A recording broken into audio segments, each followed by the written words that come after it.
Madam, I've already joined. Yes, sir. Sir, after the entire session is over, I will ask Gilda to demonstrate the first presentation of the virtual hall. Once that presentation is over, give a brief note about the virtual exhibition hall and take the delegates. By that, we are ending the session. Who will present? Gilda, Jasmine Gilda will present. Okay. Sir. Yeah. Sir, Yes, our sir. fan vacation 1:30 தான join பண்றேன்னாரு. ஆமா 1:30 தான் confirmed. Zoom morning வர முடியாதுன்னு தான சொன்னாரு. இல்ல ஒண்ணும் சொல்லல, அவர் இன்வைட் பண்ணிருக்கோம், அதுக்கு ஒண்ணும் சொல்லல. நான் திரும்ப கேட்டு பாருங்களேன் சார், வராரான்னு. செக் பண்றேன். இனாகிரேஷனுக்கு வராரான்னு கேட்டு பாருங்க சார். சரி, ஓகே.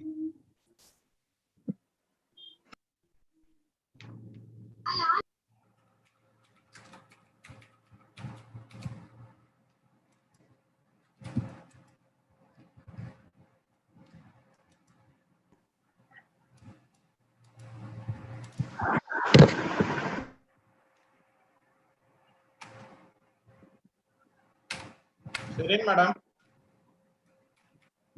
சொல்லுங்க சார். அண்ணா ஏதோ சொன்னீங்களா keynote speaker? Keynote ஒரே வேர்ட் சார்ட்ட சொல்லணும். கீ அண்ட் நோட் ஒரே வேர்ட். நான் பேசுறது கேக்குதா? ஆமா கேக்குது மேடம். ஓகே.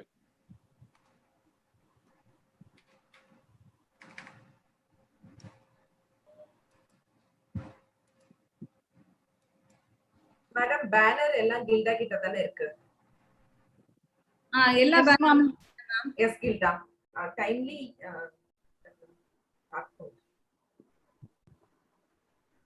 மாயா மேம் பேனர் இருக்குல்ல கில்டா?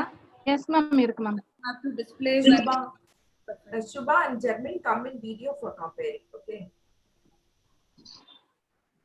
Yes ma'am. Okay ma'am. Yes ma'am.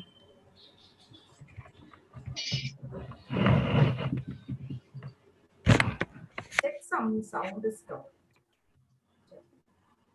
Ma'am, should we stand for Tamil Thai Vazhuthu? I'm unable to start video, ma'am. Yaru. Okay. Now okay, ma'am. Yaru Gildava. Tamil Thai Vazhuthu. Tamil Thai Vazhuthu போடும்போது போடுவாங்கல்ல sir. அதை எடுத்து பின்னாடி வச்சேன் நான். Tamil Thai Vazhuthu போடுங்க. நீங்க எம்எஸ்ல இருந்து பாருங்க சுரேஷ் சார். வீடியோ அட்ஜஸ்ட் பண்ணனும். nice. Yes sir. It's okay sir.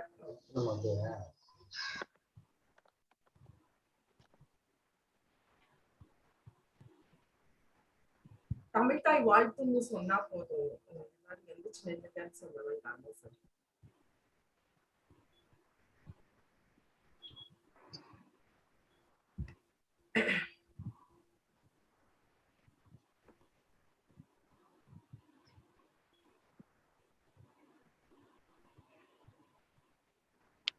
Ma'am, live streaming started, ma'am.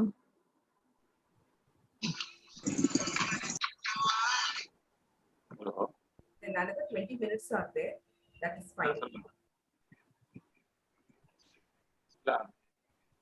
Okay. Vidha ma'am, the banner update padiyo.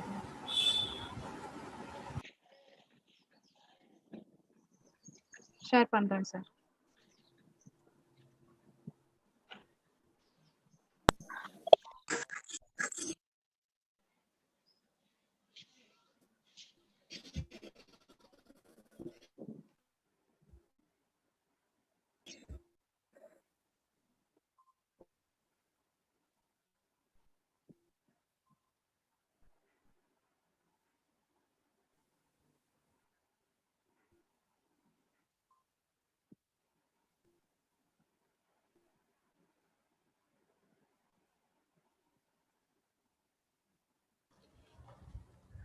Good morning. All the very best to the team.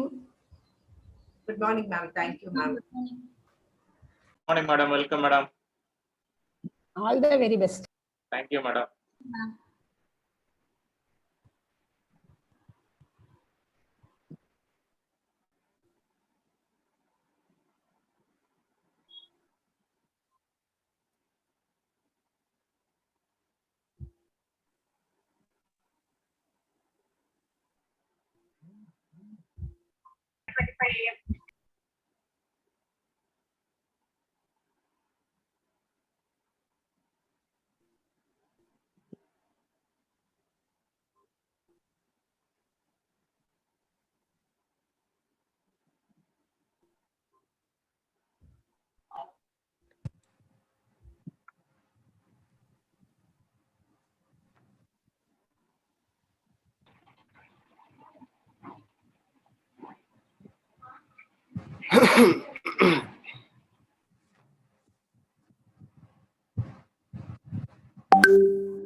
Admit கொடுக்குற sound avoid பண்ண முடியாதா ஈஸ்வரன் sir?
Gita, if someone's sound is unusual, mute them, the participants.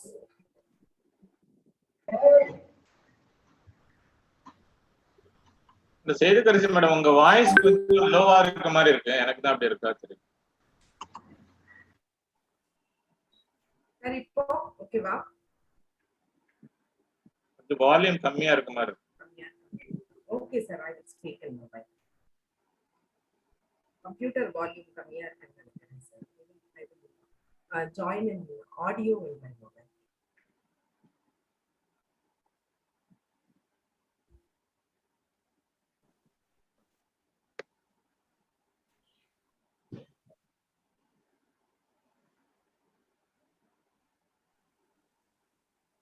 Is it okay, sir? இப்ப நல்லா இருக்கு. Okay.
Next to myself, felicitation by advisor sir, and then vice chairman sir. Subha madam. Yes, sir. Next to my welcome address, about by Suresh sir, and then advisor sir felicitation, and then vice chairman sir felicitation. Okay, sir. Thank you, sir. Thank you so much. Then Dean and Dean Research, sir. No, அவங்கள அப்புறம் முன்னாடி. அப்ப advisor sirக்கு முன்னாடி. Dean. Yeah. Next to Suresh sir, you can invite Dean Research sir and Dean Academic. academics. Okay, okay, sir. Suppose Okay, if they have joined. okay, They Please are check joining. whether they have joined. Dean Research joined, I think. okay. About Dean, sir, whether he Suresh joined sir, or not. please check, sir. So Dean Chandrasekharan sir also will join. Yesterday we talked.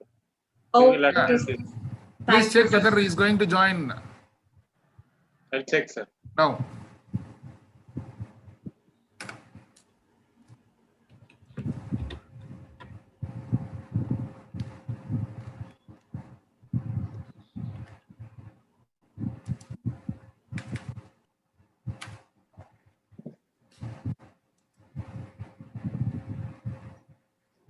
அப்புறம் mark கட்டுறது நிறைய second and அப்படின்னு help பண்றாங்க.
எடுக்கிறவங்க photo நல்லா எடுக்கணும்.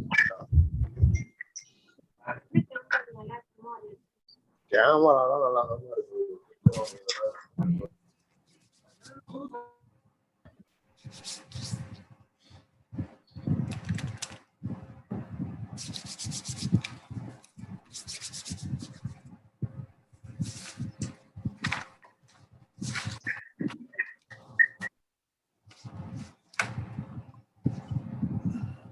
தமிழ் தாய் வாழ்த்துக்கு எல்லாரும் கொஞ்சம் எந்திரிச்சு பாத்துங்க அந்த வீடியோ ஃபோக்கஸ் பண்ணி.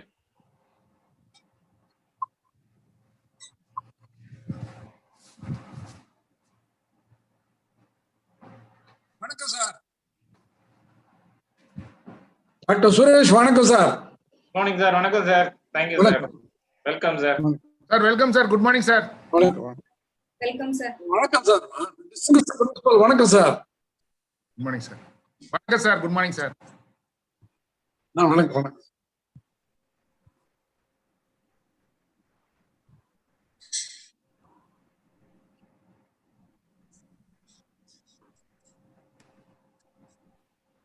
Good morning, sir.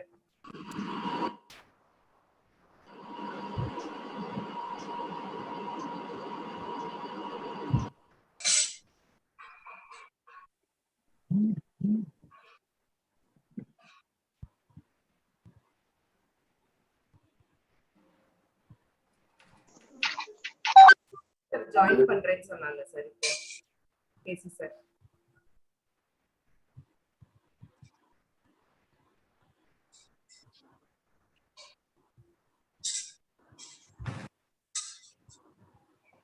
கேக்குதா சார் நான் பேசுறது? கேக்குது மேம். சரி. டீன் சார் ஜாயின் பண்றேன்னு சொன்னாங்க மேம். Okay fine ma'am. ஆரம்பிக்கிறடா. எப்படி பேசுறாங்க? ஓகே ஃபைன்ன்றாங்க. சரி பண்ணிட்டு இருக்காங்க.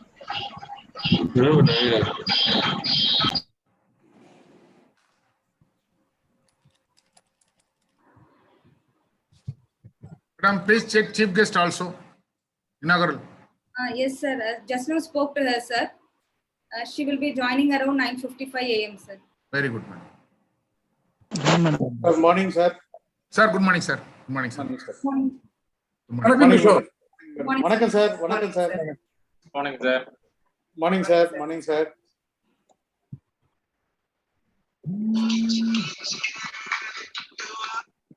Hello.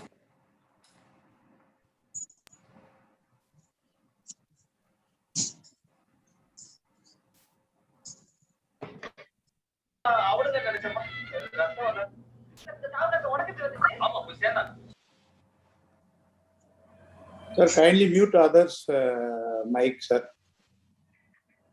Sir. Sir, Eastern, sir.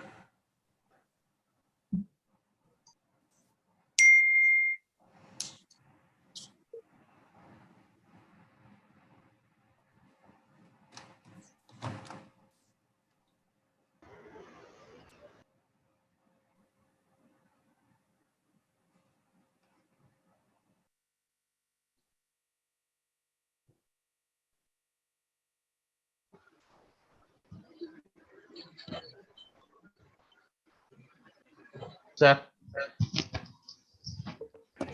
Sir, good morning, sir. Sir, Eastern, sir. வணக்கம் doctor Sherin Bano. Sir, good morning, sir. வணக்கம் வணக்கம்.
Good morning, sir. Dean, sir. Good morning. Good morning, sir. Welcome, sir. Morning, sir. Morning, sir. Morning, Dean, sir. Good morning, Morning, sir. Morning. Morning. Morning, sir. Look forward to very fruitful discussions today.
Good morning, sir.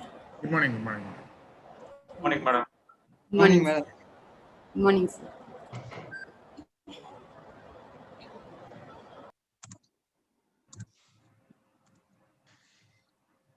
Someone spoke with the chief guest, sir. Yes, ma'am. Yes, sir.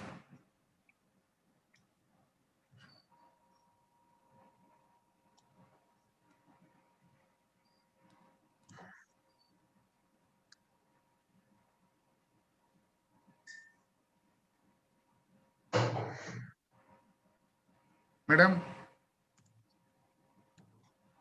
Join, sir. Morning, sir. She will join now, sir. Okay, very good.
Stop.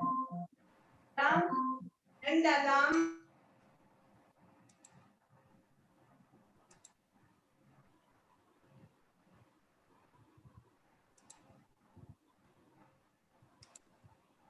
Morning, madam. Good morning, sir. Morning, madam. Morning. Morning, good morning. Good morning, madam. Good Good morning. morning, sir. Good morning. Good morning, Maya, ma'am. Good morning, ma'am. Good morning. Good morning. Welcome, Good ma'am. morning, ma'am.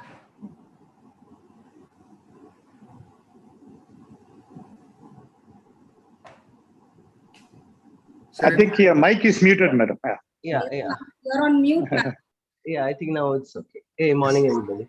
Yes, sir. Morning, Sir, madam. Morning.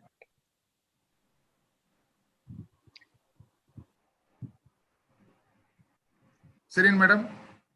Sir? Morning, ma'am. Can you introduce? Yes, sir. Ma'am, I would like to introduce our principal, sir, Dr. K. Mohammed Junaid. He is the principal of RMK Engineering College, ma'am. I now request our principal, sir, to introduce our vice chairman, sir, deans and HOD, sir. Thank you, madam. Good morning, madam. This is Mohammed Junaid, madam, principal, RMK Engineering. And sir is our vice chairman, Mr. Morning, madam.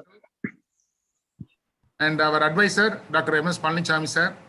Namaskaram, madam. Namaskaram, madam. Our Dean Academics, Dr. K. Chandrasekharan, sir. And our Dean Research, Dr. Elvin Chandramoni, sir. Sir, you are on mute, sir. Good morning, sir. Good morning, madam. And our academic coordinator, Dr. Pavi Madheswari, madam. And Dr. Suresh, EC HOD. Morning, madam. And Dr. Sedukarasi, Computer Science and Engineering Department HOD. Morning, ma'am. And Dr. Shirin Banu, IT HOD. Welcome. Thank you, madam. Thanks for accepting our invitation to inaugurate the international conference. Sir, that's my pleasure. Please, sir. Shall we start, sir? Yes, sir. Yes, sir. We'll start. Yes, Success is not the key to happiness. Happiness is the key to success. If you love what you are doing, you will be successful. A very good morning to all of you. The conference is a gathering of people who simply can do nothing, but together can decide that nothing can be done. I take this privilege to warmly welcome you all for the inaugural ceremony of the International Conference on Intelligent Computing, Smart Communication and Network Technologies, ICSC NT 2021 in virtual mode organized by the Department of Computer Science and Engineering, Department of Electronics and Communication Engineering, and Department of Information Technology, RMKEC Engineering College. Allow. The modernity of yesterday is the tradition of today, and the modernity of today will be the tradition of tomorrow. We see Tamil in the Vivian universe and sees her chiseled face shines all around. We rejoice her fragrance in the entire world. In respect to our mother Tamil, I kindly request your esteem and courtesy for the invocation song Tamil Thai Valthu. நீராறும் கடலுடுத்த நிலமடந்தை கெழிலொழுகும் சீராறும் மதனமென திகழ்வரத கண்டமிதில் எக்கணமும் அதில் சிறந்த திராவிடனல் திருநாடும் தக்க சிறு திரை முதலும் தரித்தனரும் திலகமுமே அத்திலக ஆசனை போல் அனைத்துலகும் இன்பமுட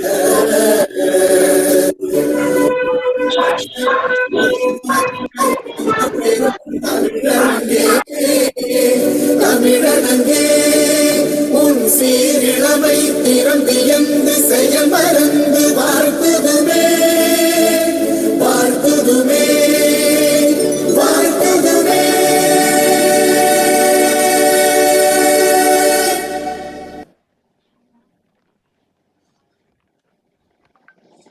Now, our international conference on intelligent computing, smart communication, and network technologies, ICICSCNT 2021 inaugural ceremony is in progress.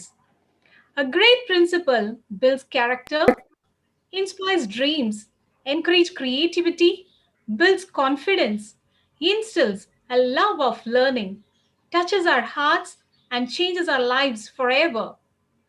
It's our tradition to bestow a hospitable welcome. On this note, I kindly invite Dr. K.A. Mohammed Junaid, Principal of RMK Engineering College, to deliver the welcome address and announce the institutional profile. Please, sir. Thank you, madam. The most respected chief guest of today's inaugural function of International Conference, Tirumadi Maya Srikumar, Vice President, Cognizant Technology Solutions, Gen Z Program. Honorable Vice Chairman, sir, respected advisor, sir, Deans, HODs of all the departments of our RMK Engineering College, and Honorable keynote speakers, session chairs, and the elite delegates. A warm welcome and very good morning to one and all joining in this inaugural function of International Conference organized by Department of ECE, CSE, and IT of our RMK Engineering College. It is our great honor to welcome Tirumadi Maya Srikumar, Madam, for accepting our invitation to inaugurate this international conference. Welcome, Madam. Welcome on behalf of our respected chairman, sir, all the members of the management, faculty members, students, and my own behalf, our wholehearted welcome, madam. Thank you, madam. Thank you. Welcome our distinguished vice chairman, advisor, deans, and all the HODs and faculty members of our RMK Engineering College for this international conference. I deem it extremely pleasure to welcome the esteemed keynote speakers, session chairs, and all the elite delegates who have registered and going to attend this 2 days international conference organized by CSE, IT, and EC department of our institution. It is our great honor to introduce our management team and also our institution. Our management team led by our visionary chairman, through R.S. Muniratnam, founder chairman, a dynamic personality and a great visionary and philanthropist. A former member of Tamil Nadu Assembly, elected 3 times in succession. He was instrumental in setting up industrial estate in the nearby area, Gumudipundi, Sipcot, Institute of Road Transport. And at present, he is holding the post of President of Consortium of Self-Financing Professional Arts and Science Colleges in Tamil Nadu, and also Chief Patron of All India Federation of Self-Financing Technical Institutions across the country. He is the Honorary Advisor for Youth Welfare and Sports Development Departments, Government of Tamil Nadu, and he has also received the Vidya Ratna Award for his outstanding achievements in the field of education for the rural community. I would like to introduce our respected Chairperson, Madam Tirumati Manjula Muniratnam, and our Director, Sir, through R. Jyoti Naidu, and our Vice Chairman, Sir, through R.M. Kishore, BE MBA, and our Secretary, Sir, through Yalamanchi Pradeep, BE MS, and our Vice Chairperson, Madam Dr. Durga Devi Pradeep, ME PhD, and our Trustee, Madam Tirumati Soumya Kishore, BE. With respect to our institution, started in the year 1995, approved by AICTE New Delhi, and all the eligible UG programs are accredited by NBA New Delhi. And our institution is affiliated to Anna University Chennai and accredited by NAC with A+ grade, and accredited by TCS, and our institution is ISO 9001:2015 certified institution. And in our institution, totally 10 UG programs, starting from civil engineering, computer science and engineering, electrical and electronics engineering, electronics and communication engineering, electronics and instrumentation engineering, and mechanical engineering. And last year, we have started BTech Artificial Intelligence and Data Science, and our knowledge partner is Cognizant for conducting this program. And BTech Computer Science and Business Systems, powered by Tata Consultancy Services. We have also BTech Information Technology, adopted by Virtusa under Virtusa Batch Adoption Program, and we have planned to start BE Computer Science and Design from the academic year 2021 and 22. And we have 3 PG programs: ME Applied Electronics, Computer Science and Engineering, and Power Electronics and Drives. And 6 departments are recognized research center by Anna University to pursue MS by Research and PhD. So with respect to the major achievements of our institution from the inception, so we have received Bharati Vidya Bhavan National Award for Best Overall Performance by ISTE New Delhi during 2008. And in the IIC star rating, so we have got 5-star rating in the year 2020 by MHRD's Institution Innovation Cell. And recently, during pandemic period, so we have received 2nd rank in under AICTE USVA Award for online teaching and learning programs provided for nearby college and school students. We have also received National Employability Award consecutively for the past 3 years from Aspiring Minds for being one among the top 10% colleges in Tamil Nadu for providing employability opportunity to all the students in our institution.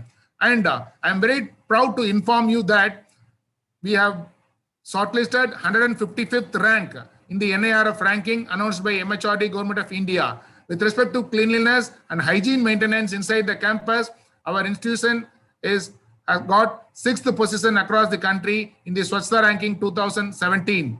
With respect to the entrepreneurship inculcated inside the campus, we have received Band A category ranking in the ARIA 2020 across the country. So in the rank band between 6 and 25. And in the AICTE CAE survey of Best Industry Linked Institute, so we have been receiving the Best Industry Linked Award for Electronics and Communication Engineering, Computer Science and IT Engineering, and Mechanical and Allied Engineering in the years 2015, 18, and 19. And we have also received the recognition from NAC for mentoring 10 institutions to get NAC accreditation. Similarly, under AICTE Margadarshan scheme, so we are the authorized mentor institution to guide the institutions to get NBA accreditation. So our institution is approved by MSME to inaugurate ECEL, approved by EDI Anna University. And we have adopted 5 villages in and around our institution under Unnat Bharat Abhiyan scheme, more than 10 lakh rupees funded by UBA authorities for technology transfer programs to the nearby villages and village people. And we have also received Best Institutional Food Safety Award by Government of Tamil Nadu, and from Government of India, Eat Right Campus Certificate with 5-star rating received by our institution in the year 2020.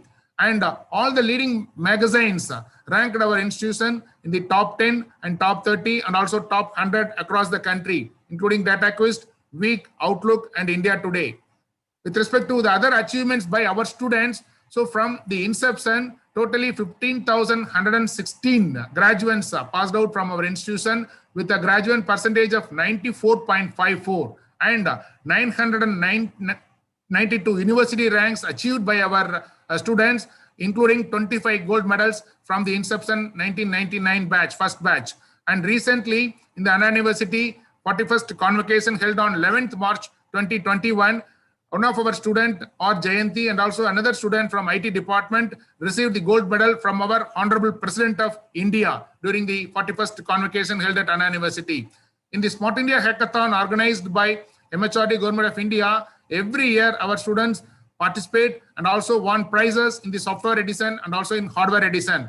And we have got the privilege of conducting Smart India Hackathon during the year 2018, and our institution is a nodal center to organize the event during March 30 and 31. And out of 28 nodal center identified by MHRD, our institution is one among the 28 nodal centers. Honorable Sri Hardeep Singh Puri, chief guest, 40 teams out of 40 students with mentors participated in the 36th hour hackathon held during 2018. And in the AICT Chhatra Vishwakarma Award, so our students have got national level third prize from the Honorable Vice President of India. We have also organized TEDx during 2019. With respect to the best practices we have been following in our institution for the academic and also research, training and placement activities. So self-learning assessment tools like a skill rack and also AI-powered learning tools like Advisely to transform our institution into AI-powered learning campus. And we are also conducting recognizing high performance program for the benefit of elite students to get job opportunities in the product companies. And for effective counseling, so Pragati Online Counseling, it is a customized platform for tracking the students' performance by all the mentors or counselors to enhance the teaching and other activities of each and every student. Our digital course material prepared by our own faculty members is the unique initiative for the benefit of all the students of our institution. And we have a very strong industry connect through 14 centers of excellence laboratories in collaboration with various industries for the benefit of all the students to enrich their knowledge in the niche areas and to get placement in the top companies. And every year, students are encouraged to go for internships and also industrial visits. Even during this pandemic period, virtual internships have been undergone by all the students of from first year to final year, and rigorous placement training to achieve 100% placement with the help of training and placement department. With respect to innovative teaching learning pedagogies, RMK digital course material, which consists of various contents, including the video lectures, activity-based learning like quiz, role play, puzzles, and flipped classrooms, seminars being arranged by all the faculty members for all the subjects, model building and prototype design, mini projects suggested by the faculty members for every unit, internship and industrial visits, paper presentations by students with the faculty members' guidance, gamification, online laboratories using skill rack, and AI-powered proctored examination using Examly. So virtual labs with the help of IITs and AICT virtual lab. With respect to transferring RMK into AI in teaching learning process and to make it as a AI-based campus for learning enhancement, we have partnered with Advisely for transforming our institution into AI-powered personalized learning campus. Advisely available as mobile and web application. All the students are utilizing it for enhancing their learning with respect to all the subjects, unit-wise and also topic-wise.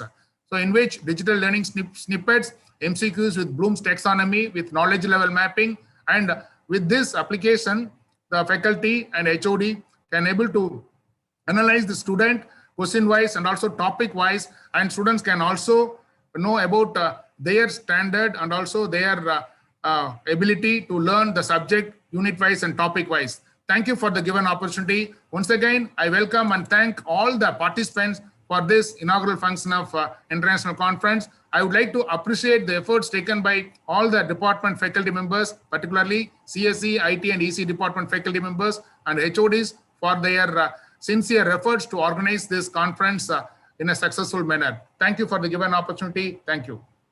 Thank you, sir, for your warm welcome address and proffering our prestigious institutional profile. Thank you, sir. A good head and a good heart are always an entwined combination. Augmentations, decisions, emotions, and companionship has become the main aspects that are creating a new reality for how people use technology. Now, I request our beloved professor and head of the Department of Electronics and Communication Engineering, Dr. T. Suresh, to deliver an introduction about our conference. Please, sir. Thank you, madam.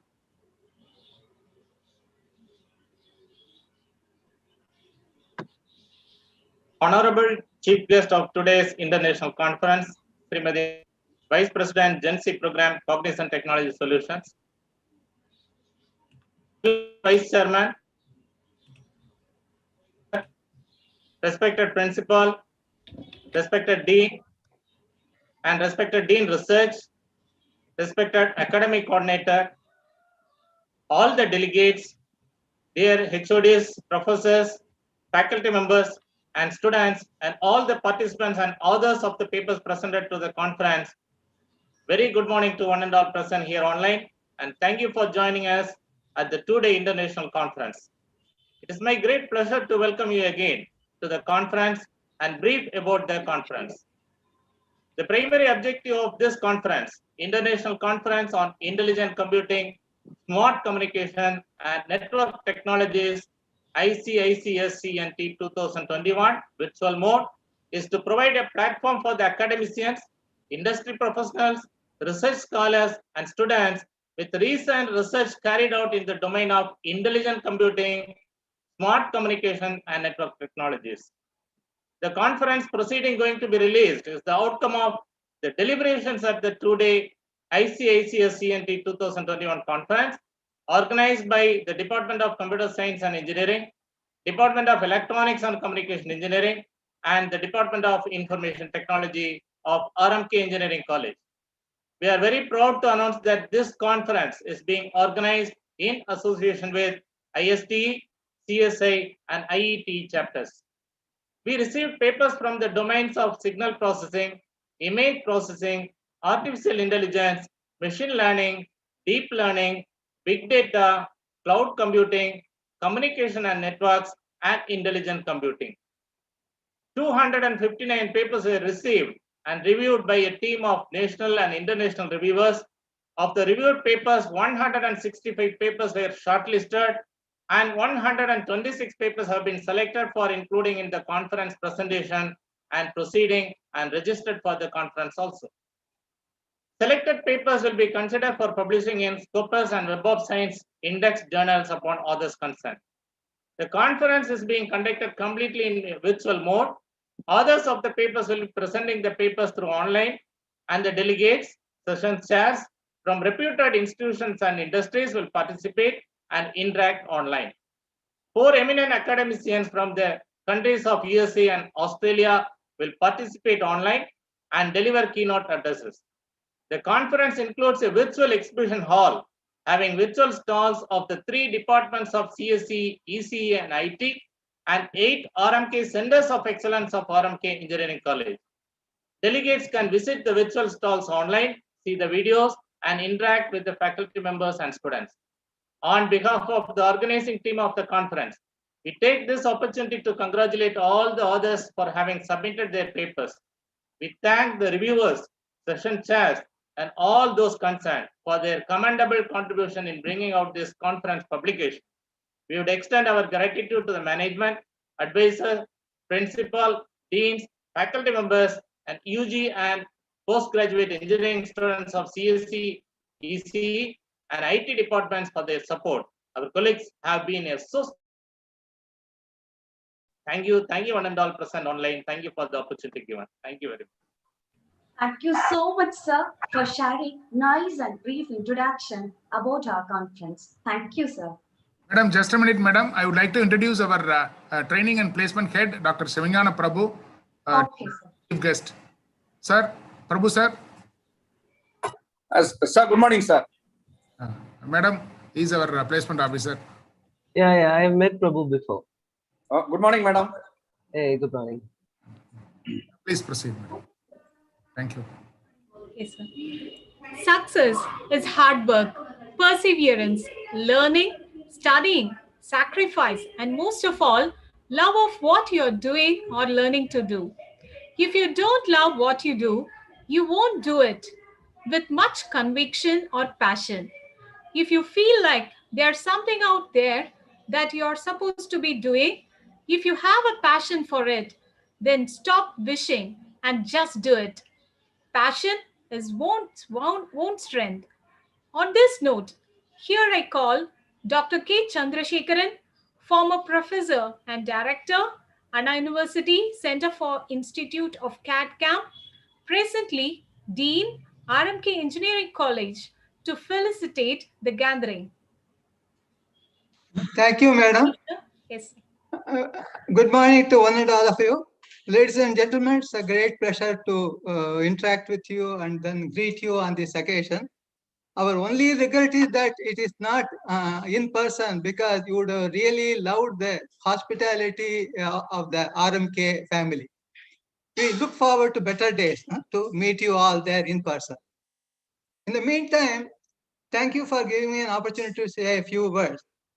I am neither smart nor intelligent, but I do network properly. Probably that is the only criterion on which you asked me to speak.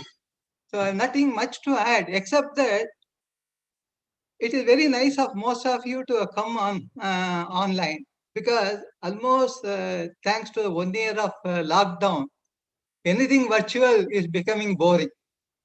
Like to really get out. But yet you made the time for us, and thank you very much. Welcome you. And this is an important topic. I'm very happy and congratulate the organizers in choosing the topics. It's really scary because things are becoming really smart. In fact, Alexa seems to know me much better, my likes and dislikes, and it listens to me much more than my wife. So that is where we have come to. So sometimes it scares us, but I think judicial use of all these tools would be very useful. We need to go a long way. I do hope this conference throws some light on all these developments and then facilitates interchange of ideas among people. And I wish you all the best. Have a great time and then fruitful discussion. All the best. Thank you. Thank you, sir. Thank you so much, sir. Research is seeing what everybody else has seen and thinking what nobody else has thought. Dream big, stay positive, work hard, and enjoy the journey.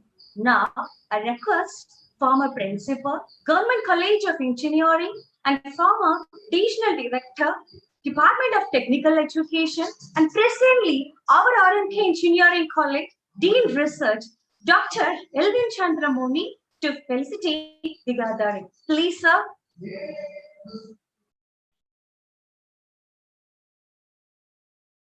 Sir, you are on mute, sir. Please unmute yourself, sir. Good morning, everyone. Respected Chairman, Vice Chairman, guests, advisors, delegates, participants. Once again, I extend a warm welcome to you all who have tuned into this conference on intelligent computing, smart communication and network technologies, ICIC SCNT 2021. First, I would like to congratulate the organizers for this conference, especially HOD Computer Science, HOD IT, HOD EC, for their excellent effort to bring this international conference today. Though it's a pandemic period, they have done it professionally, and the credit goes to the entire team. The good thing is that it can reach far and wide with the help of online platform without physically traveling. The conduct of such conferences are very important now because few technologies are very important and they are disrupting our lives, and the dissemination of these technologies to the academic and research communities is very crucial.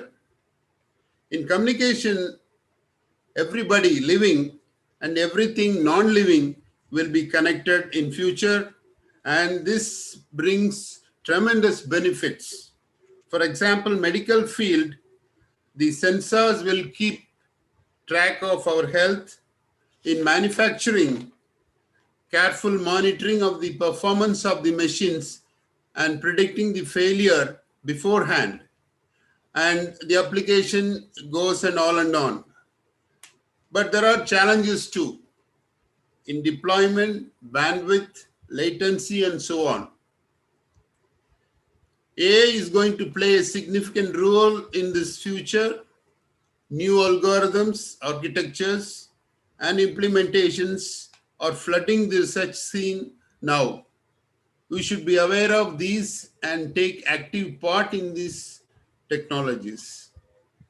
These are some, there are also some reservations in these technologies, whether they will harm us more than benefit us. Scientists talk about responsible AI in whatever we develop. There are privacy and security issues which are still raising questions. All these technologies need huge computing power and speed. Maybe quantum computers will be the solution of the future. I hope these and more will be addressed and discussed in this conference, and I'm sure this will be beneficial to all of us. I wish the conference all success. Have a good time. Thank you.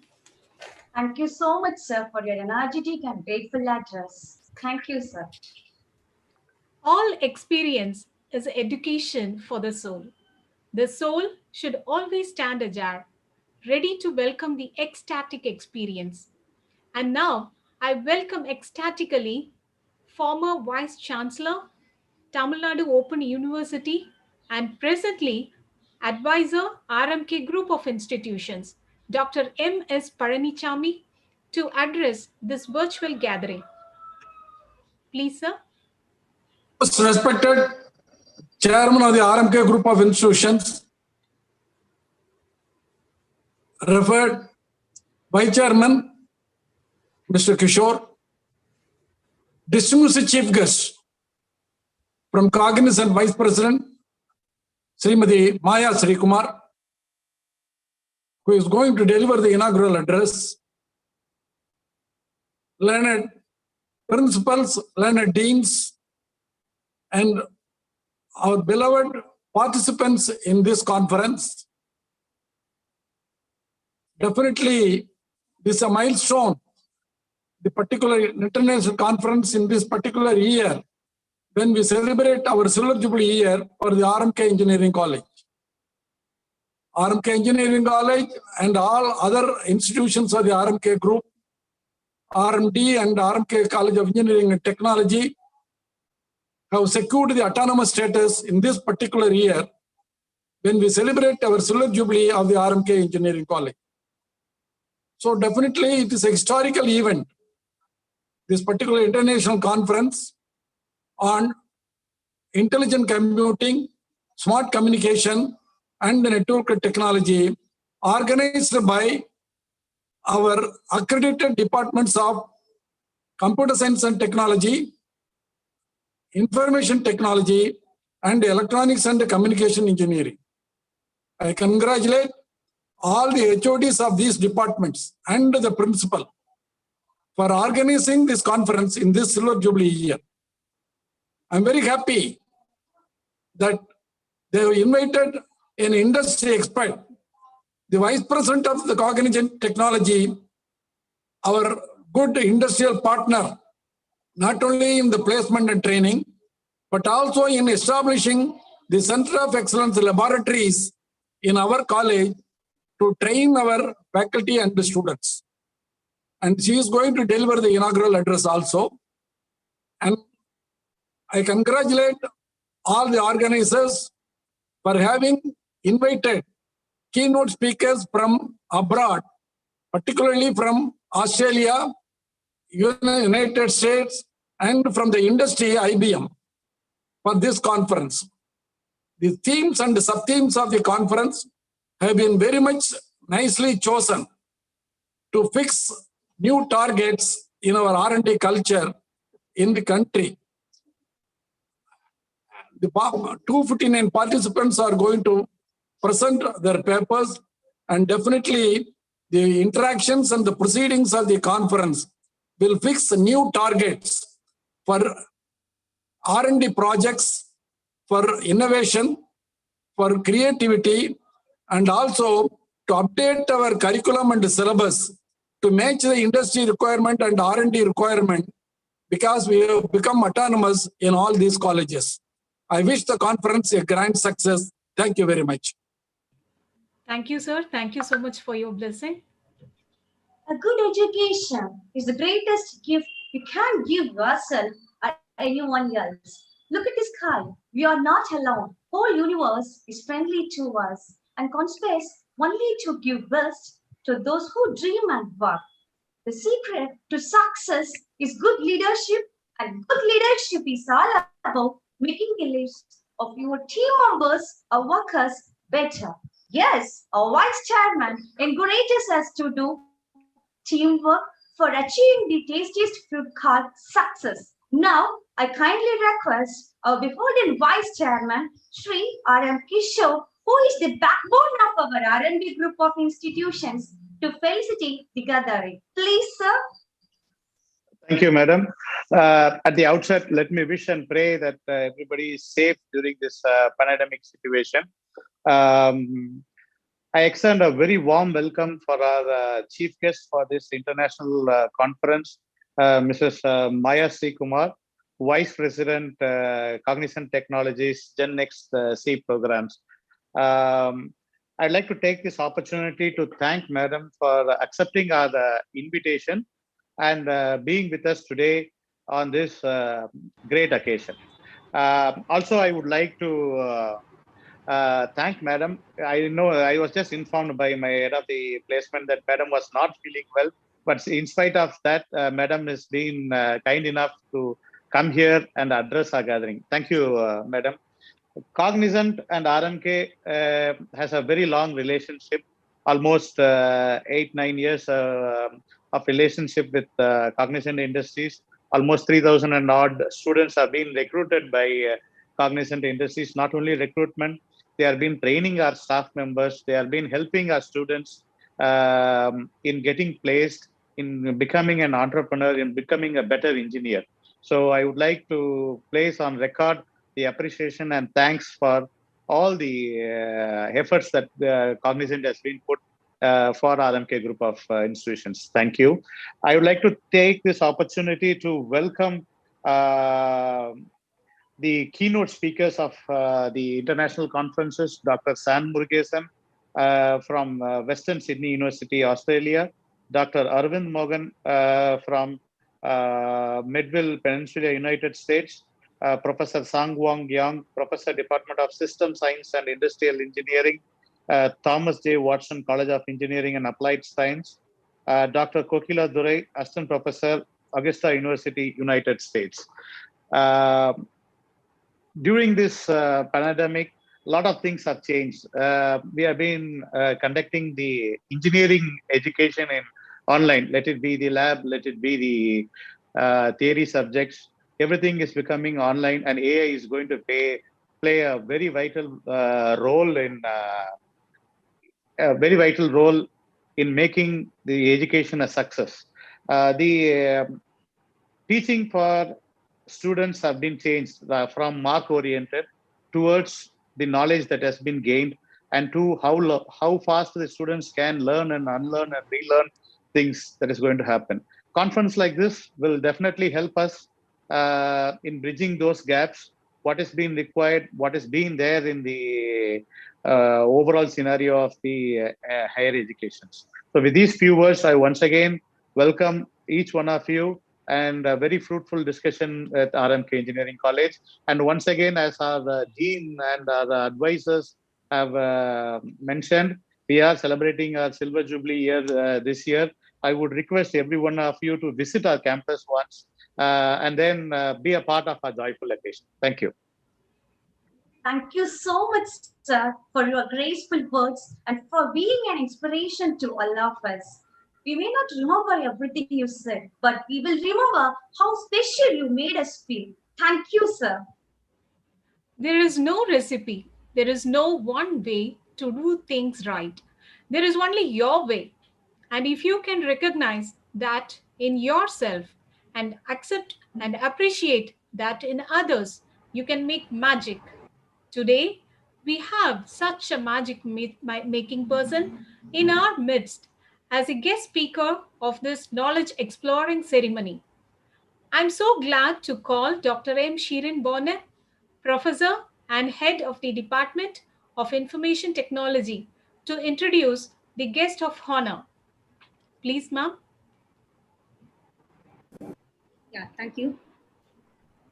Respected and beloved Vice Chairman, sir, Advisor, sir, Principal, sir, Dean, Academic Coordinator, madam, heads of the department, dear participants, our students, the most respected Madam Ms. Maya Sri Kumar, who is a Vice President, Gen Z Program Cognizant Technology Solutions. A warm welcome and pleasant morning to one and all present here. Let me introduce Ms. Maya Sri Kumar, ma'am. She has been with Cognizant for 24 years and brings an experience from IT project delivery in US and Europe, business operations, heading quality engineering and assurance for various industry domains. Following her passion towards people development strategies, she moved to HR and learning and development domain in 2014. She led the design and implementation of Cognizant's career architecture program, developed digital skilling strategies, and ensured employee readiness for new roles aligned to Cognizant's growth as Cognizant India's learning and development head. Recently, she has taken a new role as Cognizant Gen Z Generation Cognizant Program Head based on her business experience and remarkable implementation of skilling and development strategy for entry-level talent. And Gen Z program encompasses implementing strategic initiatives in campus towards developing young talent, engaging with them, and skilling pre- and post-hiring with laser-sharp focus on relevant for current and future business transformation needs. She is based of Coimbatore and heads operations for Cognizant Coimbatore Center, which hosts approximately 16,000 employees. She represents IT industry in the Board of Apprenticeship Training, AICT's Southern Region. She was part of roundtable and group discussion on leveraging NASSCOM competency framework for future technology at NASSCOM Technology and Leadership Forum 2020. She is a leader focusing on women development specific initiatives and was presented with the iconic Women on the Year 2016 award on Women's Day for her contribution in the field of IT in Coimbatore. She has been a key speaker in multiple industry events like the CAA Regional Summit on Quality in Education, ICT Academy Bridge 2019 event, IWIN Women India Network events, etc. It's my great privilege to wholeheartedly welcome our chief guest, Ms. Maya Sri Kumar, Gen Z Program Vice President, Cognizant Technology Solutions, to inaugurate our International Conference on Intelligent Computing, Smart Communication, and Network Technologies, ICICA CNT 2021. We welcome you, ma'am. Thank you. Thank you so much, madam, for your beloved introduction about our chief guest. If you want to shine like a sun, first burn like a sun. Every thought you produce, anything you say, any action you do it bears your signature. Now, I request our Honorable Chief Guest, Srimati Maya Sri Kumar, who is the Vice President, Cognizant Technology Solutions, to deliver the inaugural address. Please, Madam. Good morning, everybody. Am I audible? Good morning. Yeah, okay. Yes, madam.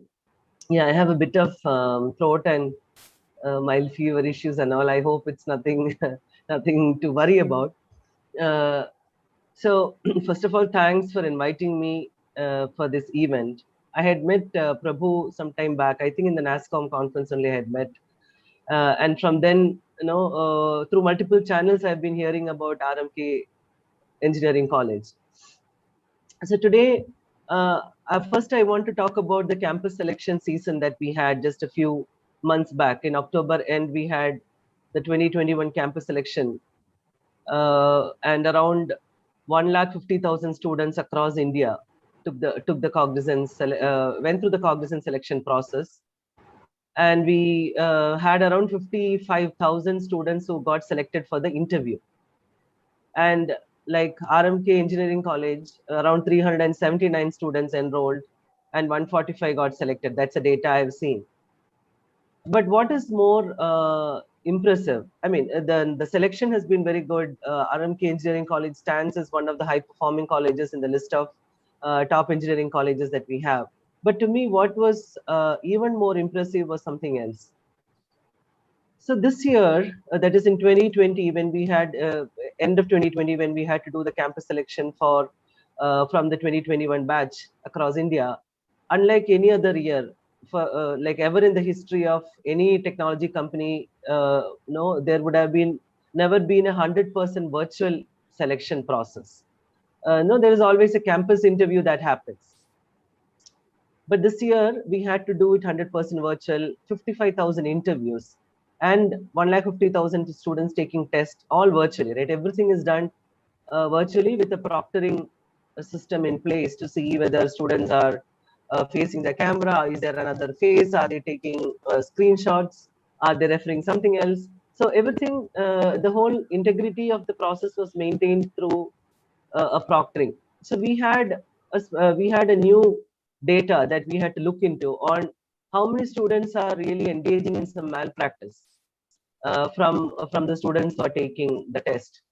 And this is where I'm saying RMK Engineering College stood apart.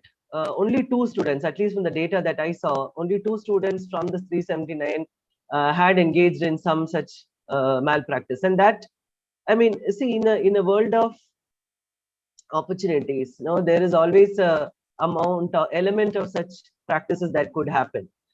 But and there were colleges that had 5 to 7% of their students going through it. For me, the target was 0, right? Nobody should from the college should have gone through it, but maximum is like 1%. And RMK Engineering College had much lesser than that. So I want to really thank and congratulate all of you for creating an environment of trust and integrity and ethics, which made the students go through the test and the interview in the right manner. So that's the first part I wanted to say. Second is coming to this today's inauguration, and I mean today's event and the inaugural address per se. I'll just project the screen just a minute.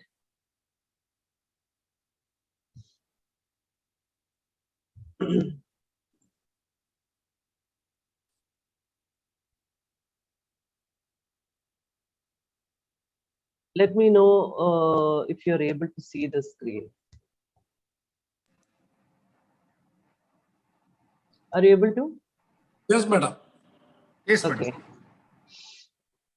So I was thinking about what is that I can talk in this forum, which would make more connect and sense. I'm not the best person to talk about intelligent computing or smart communications. No, but then there is a 24 years of industry experience, and that's what I thought I'll give some inputs and some insights on that, and what is the problem or challenge that we are going through. So if you take IT industry, like even through pandemic, I would say this is the only industry apart from pharma that is still growing, and you can see almost 2.7% growth, right? And a size of 200 billion estimated size in 2021. Most significant fact is about the hiring that still happens in such a fast pace in the IT industry. For example, in Cognizant or many of our competing organizations, I can tell you today that there are so many open positions for talented talent to come and join. For example, in Cognizant, I would assume that there are nearly 25 to 30,000 open requests, which means if there is talent with those kind of skills, they could join us and then start generating revenue for Cognizant as well as job for them. That's the kind of requirements that we see in an IT industry. For with a lot of the customers that we work, the difference is what kind of work that we deliver for them has completely shifted.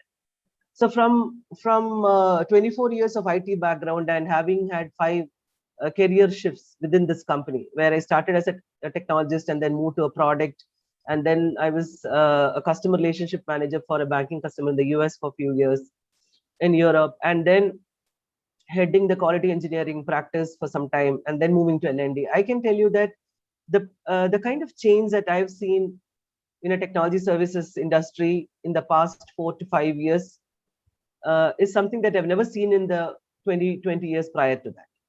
That's a kind of shift.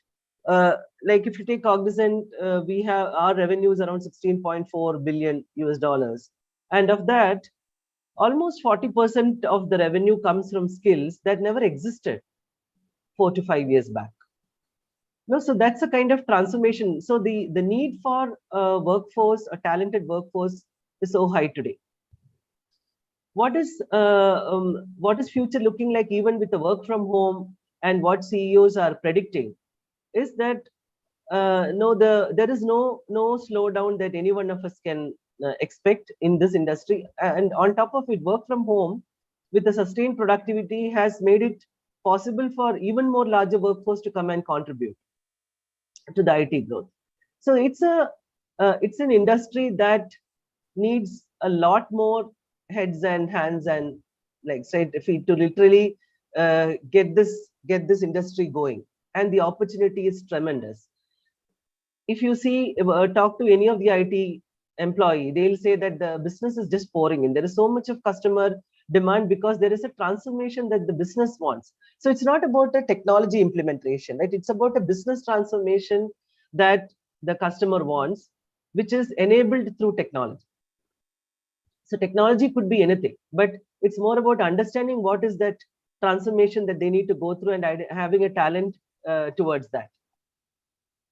Specifically, I mean, just about Cognizant as an organization, right? We have navigated through this shifts from, if you take from the 28 years that we have been in existence, from a mainframe to internet to SMAC to digital, the social mobile, analytics, cloud, to the new digital era, growing in North America and global growth markets, Europe, UK, etc., to competing with the landscape of where startups and multiple new industry players are claiming the space. Now, how is Cognizant is still has moved up in the Fortune 500 to a rank of number 194 as of now. With this kind of a growth opportunity in IT, and for an organization like us and many of our competing organizations, what is the biggest challenge you think we would be going through? If anyone can unmute and answer also, I'm more than happy to listen. What do you think is our biggest challenge? Anyone? Finding the right people for right work. Right people for right work, okay. Any other? Need to update day to day according to the technologies. Yeah. Okay.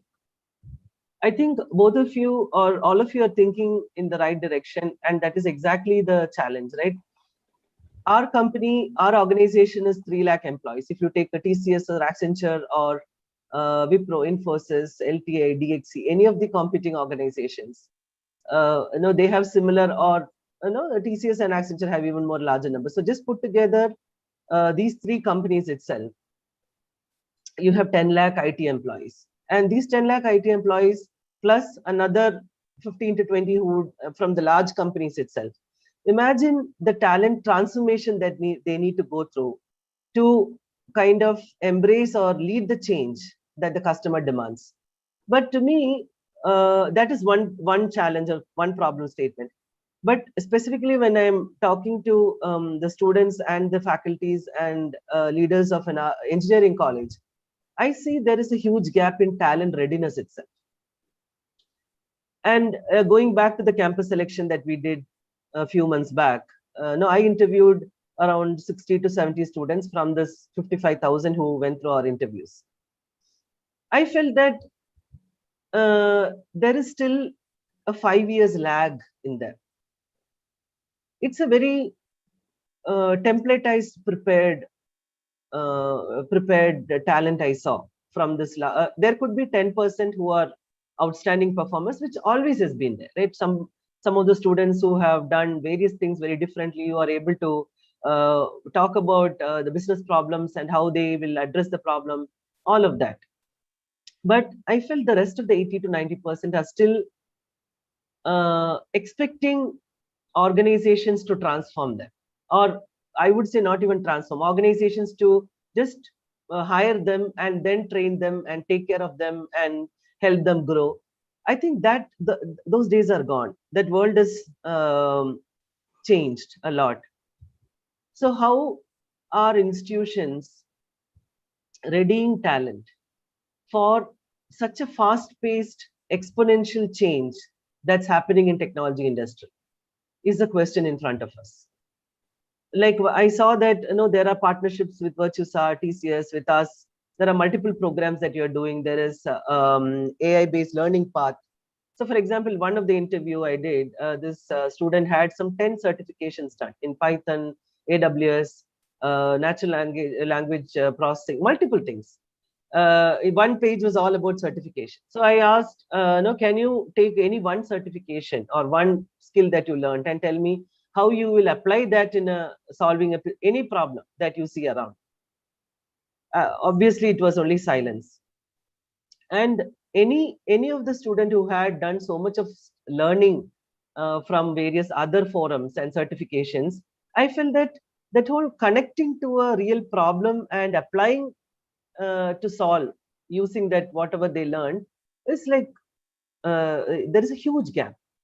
So that's the readiness part I'm talking about here, that all of us have a responsibility to elevate the game, elevate the pitch, saying that they need to be ready for a business transformation or to solve a business problem before they join the company.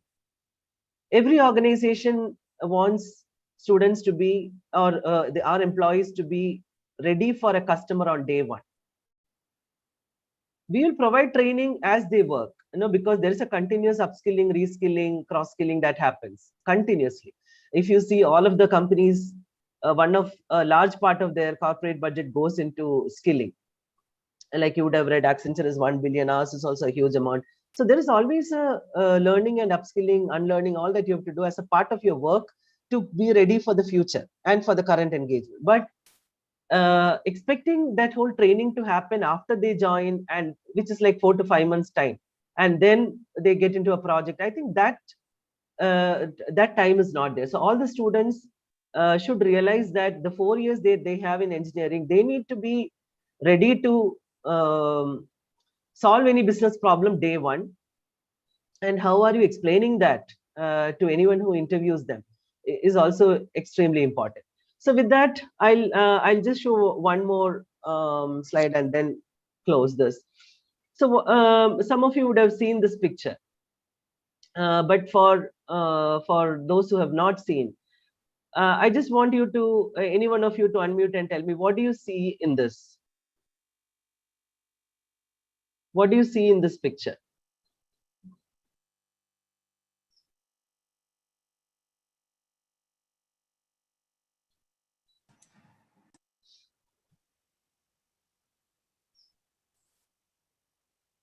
What do you see? Anyone? You have to be ready for any shifts like government policies. The river might shift. Okay. Extremely, I mean, absolutely right. But what is, yeah, the river might shift. So what do you need to do? So what is the kind of, okay, before I explain that, if there are any other responses, I'll take, otherwise I'll just explain why this picture is very relevant to what I'm talking about today. Any other responses? Bridge the gap. No, not bridge the gap. So are you still able to see my screen, the slide? Yes, ma'am. Okay. So what you're seeing there is the half a kilometer long bridge, on the river Choluteca. It's in a place called Honduras in Central America. And because that place is generally been generally going through a lot of hurricanes and heavy rains, etc. They came together in 1996 to build this architectural marvel, the bridge that you're seeing.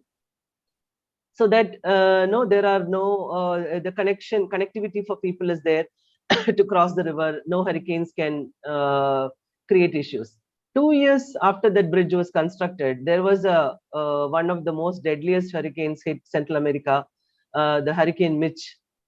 And there were around 7,000 casualties in Honduras area alone. There was rain, 75 inches of rain for 4 days continuously. When all that was done and dusted, this bridge still stayed put, maintaining its pride. But there were two issues.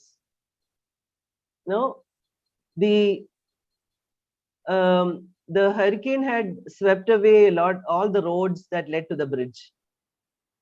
Okay, so there was no way to reach the bridge itself. Second and most important, the Choluteca River itself changed its course.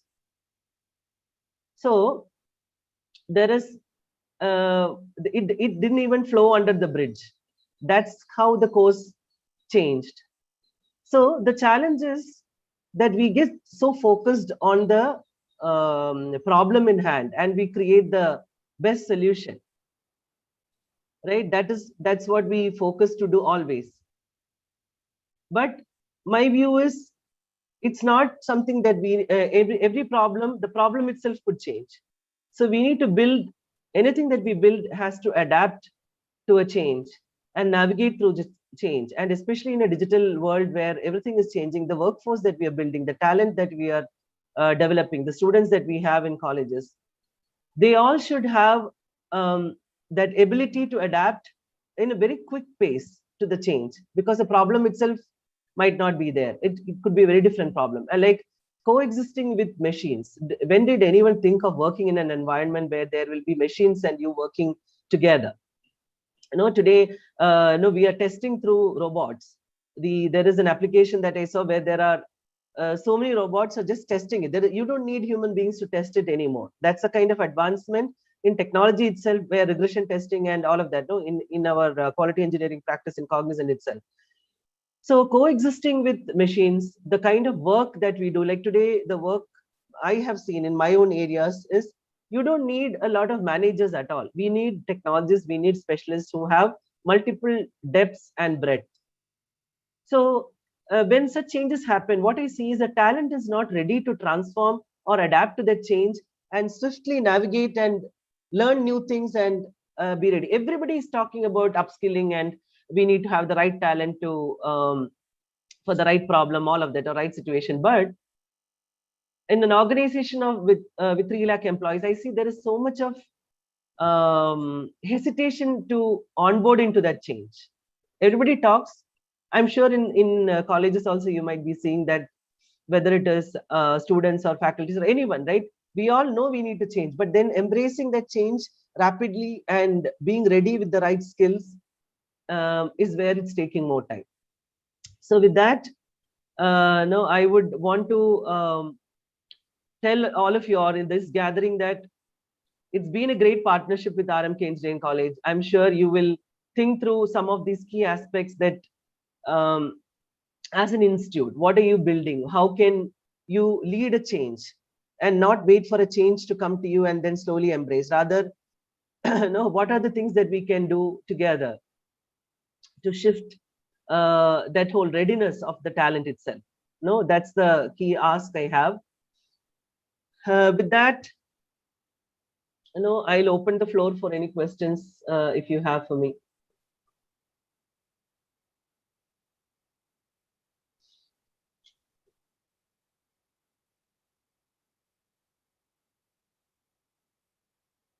I told Shireen that because they from the industry, somebody is coming and talking, there are questions I could take. If you don't have, that's also fine. You could write to me as well. So I formally inaugurate this event, and I want to wish all the participants who are going to present their papers all the best, all that you're going to do from intelligent computing and neural networks and artificial intelligence and fuzzy logics and whatnot.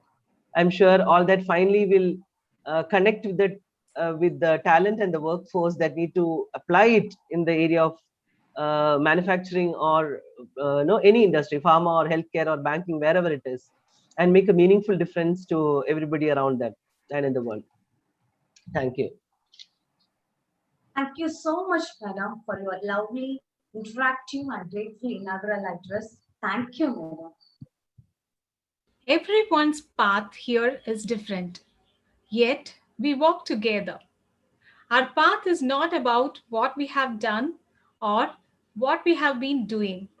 It is about where we are going and what we are becoming in unity. Success is a process, a quality of mind, and affirmation of life. Now it's time for releasing our conference proceedings. We are happy to release our conference proceedings with the approval of our Honorable Chief Guest, Tirumati Maya Srikumar, in virtual mode. May we request your approval, ma'am? Sure. So I officially release the international conference proceedings. Thank you, ma'am.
Look up and step up, and you all cheer up. Thank you all. Thank you, madam. No duty is more urgent than that of returning thanks. To give thanks in solitude is enough. Thanksgiving has wings and goes where it must go. Your prayer knows much more about it than you do. I request our engineering professor and head of the Department of Computer Science and Engineering, Dr. T. Sethakarasi, to deliver the vote of thanks. Please, madam. Ma'am. Most respected Chairman Sir, Vice Chairman Sir, Guest Speaker, Srimati Maya Srikumar Madam, Advisor Sir, Deans and HODs, all the delegates, faculty members, and students. I am profoundly happy to deliver my gratitude in words to this gathering in regard of the conference meet ICICNT 2021. I feel blissful to thank our chairman for rendering support in all the best possible ways for the success of all activities we organize. Thank you, sir.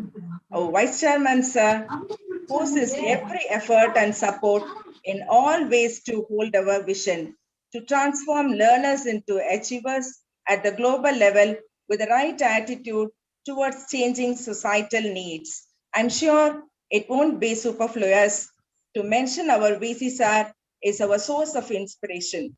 Thank you, sir.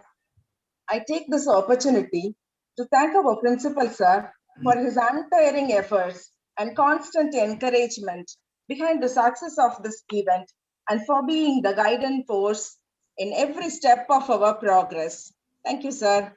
I have to stress upon my special thanks to Madam Maya Srikumar, Vice President, Gen Z Program, Cognizant, for being the guest of honor and sharing her fantabulous inaugural address. Thank you, ma'am. I also extend my sincere thanks to our advisor, Dr. M.S. Palaniswamy, our Dean, Dr. K. Chandrasekharan, and Dean Research, Dr. Elvin Chandramoni, who through their lowering expertise, lead us in right directions in all events and activities. Thank you, sirs. In place of my heartfelt thanks, I would like to express the sincerest thanks to Head Training and Corporate Affairs, Dr. K.K. Sivangana Prabhu, for his support, who make the dreams of the students come true.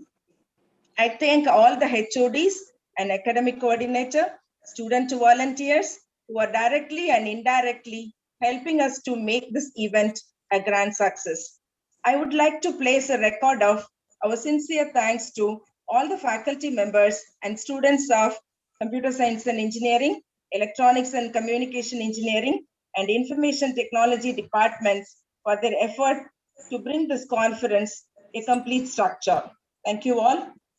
I extend my sincere thanks to keynote speakers, session chairs, and delegates. Without their support and presence, the conference would not be a successful one. Thank you all. Once again, I thank everyone gathered for this ceremony. And now it's time to move to another exciting portion of our inaugural function. RMK Group of institutions have a strong industry academia tie-up to showcase our achievements and activities to make ease in reaching the conference halls by participants and delegates. We have a virtual exhibition hall. Now, let me invite the guests and delegates to the virtual exhibition hall. Please, madam. Yeah, I officially inaugurate the virtual exhibition hall. Thank you, ma'am. Thank you, madam. Thank you. Thank you so much, madam, for your thankful mind and words. This virtual exhibition and conference is a way to connect to today's generation and deeply intellectually satisfying and serious. It's time for inauguration of virtual exhibition. This conference includes a virtual exhibition hall having virtual stalls of RMK Group of institutions, the 3 departments of Computer Science and Engineering, Electronics and Communication Engineering, and Information Technology, and 8 RMK Centers of Excellence. RMK Engineering College has 12 COEs established in collaboration with industry partners. The 8 COEs being showcased in this conference are Artificial Intelligence and Data Science, Telecom, Embedded Systems, Cybersecurity, Automotive Electronics, Front-End Engineering, Cloud Computing, Robotic Process Automation. Delegates can visit the virtual stalls online, see the videos of the above, and interact with faculty members and students. We now request our chief guest to inaugurate the virtual exhibition hall. I thought I already did, but I'll say that again. I officially inaugurate the virtual exhibition hall. Yes, ma'am. Yes. We have a plate. Good morning, madam. Can I just explain how to work, how to enter into the virtual hall? Yes. Yes, sir. Yes, sir. Yes, sir. Please, sir. Yeah, thank you. I am Dr. Somasundaram. Respected chief guest, respected chairman, respected vice chairman, advisor, beloved principal, deans, HODs, and faculty members and delegates. So, whenever a guest visits our RMK Engineering College, we take pride and pleasure in taking them to show our green campus, infrastructure facilities, to visit our departments and the COEs. So, in this event, which is online and virtual, we have tried our best to do the same, to showcase our departments and centers of excellence. Centers of excellence is our endeavor to bridge the gap and make the students industry ready, as our chief guest was talking about. So That's our endeavor to make the students ready in these various areas. So what we have here is a screen, which is like our virtual lobby, main entrance to enter into the conference. So if you click on the left, it goes to track sessions, and you can go to any track which are going on parallel and come out. So in particular, we would show the virtual exhibition hall. Can it be clicked? Madam, can you click? So when you click on this, it goes to the virtual stalls. These are the virtual stalls for our RMK institution, the 3 departments of CEC and IT, and the 8 COEs as listed by Madam. So the facility we have is at any given time, the delegate can click on the video. It will give a video of the respective department or COE. And at any given time, he can click on this icon to join a discussion, virtual discussion, because every stall is manned by, represented by a group of faculty members and students who can explain about further about this COE and also have an interaction. So this is any order which you can go anytime. I request delegates to visit all of them at your choice, any sequence. And for this time being, we will take one example, artificial intelligence and data science, collaboration with cognition. Can we start the video?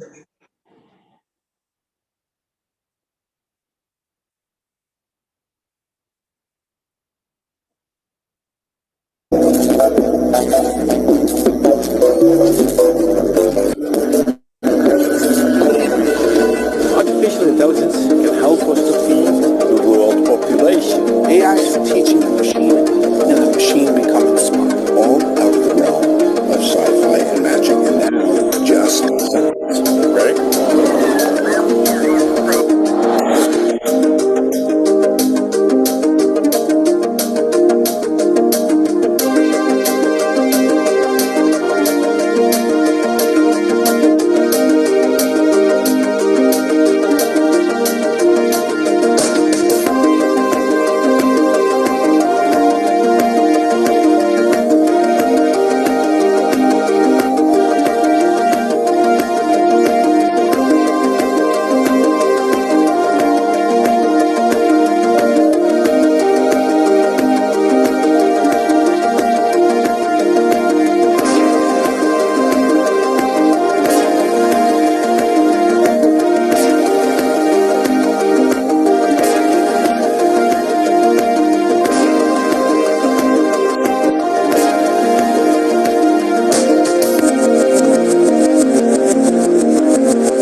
Thank you.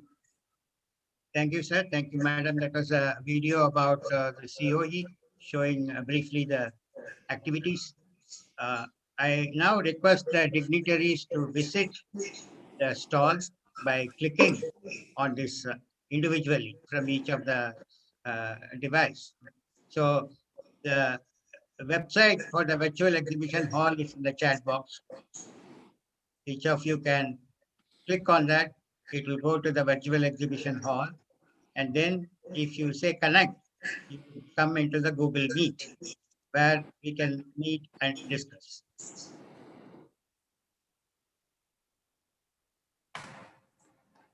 a moment.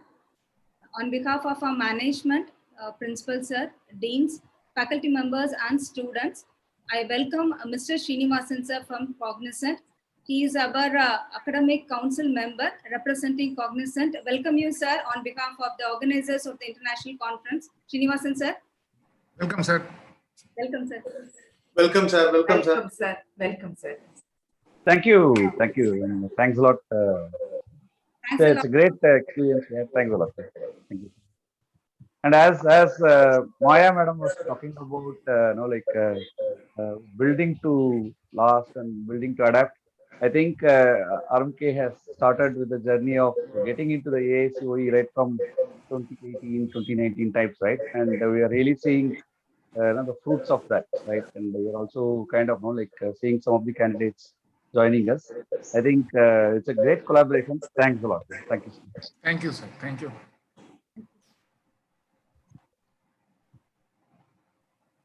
Please.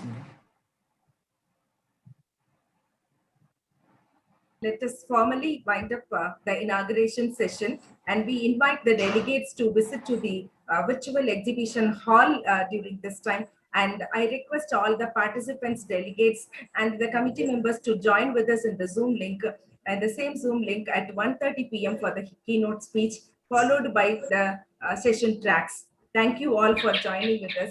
Thanks for the support rendering. Thank you all. Thank you. Thank you, madam. Thank you, madam. Thank you, madam. Thank you, sir. Thank you, sir. Look up and step up and to all cheer up. Special thanks to Allah. Good morning. Keep praying, Good morning. keep trusting, keep believing, keep growing. The RMK family is cheering you on today, tomorrow, and forever. All the very best for all of you, my dear participants. Without you all, we can't imagine this day into a successful one. Thank you so much for your active participation. Now it's time for lunch break. So I request all the participants to join in at 1:30 p.m. after having delicious lunch in the Zoom link for attending keynote session. Thank you all. Thank you, ma'am. Thank you, sir. Thank you. Thanks.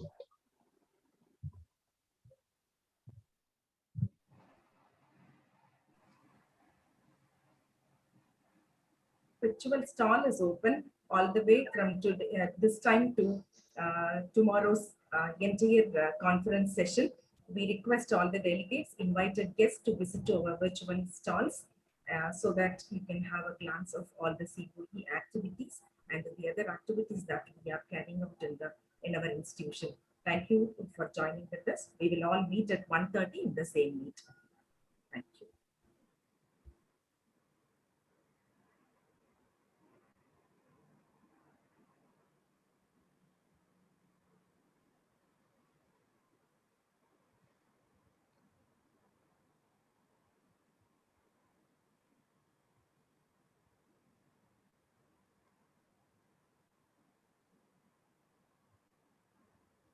Good morning, Lalita madam, Radhika madam, and Raman Kumar. Okay.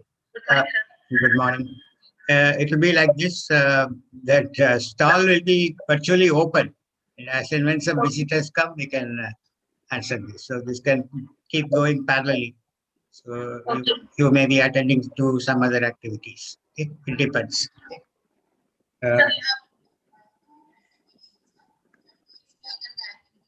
No, I think we have put everything in the video, no? So the person who is visiting is expected that they would have seen. If there is any clarification, no, we'll be available. How are you doing this project? What learning you are doing, etc.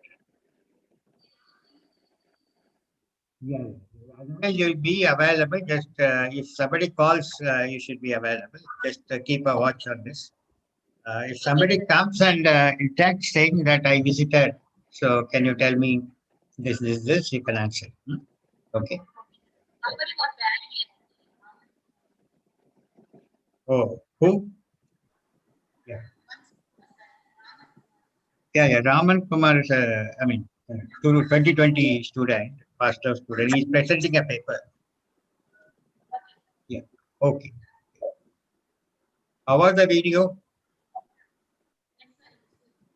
Nice, sir. Very good video. Oh, okay. Yes, sir. It is all good.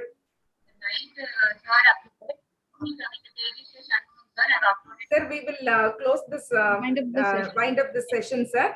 The COE in charges and the students will be ready, will be there in the virtual exhibition stall. Anytime the delegates can go and visit. Okay, sir? Okay, Hello? Yeah, okay, ma'am. Yes, madam. You can wind up the session, and I request all the members, all the faculty members of the 3 departments to join for the keynote speech along with the final year students and delegates sharply by 1:15. Okay, 1:30 we have the keynote speaker. Before that 15 minutes, we will all assemble to make the session ready. Thank you. You can wind up, ma'am. Okay, ma'am. Yeah, thank you. Thank you, ma'am. Thank you. Sir Ishwaran, sir.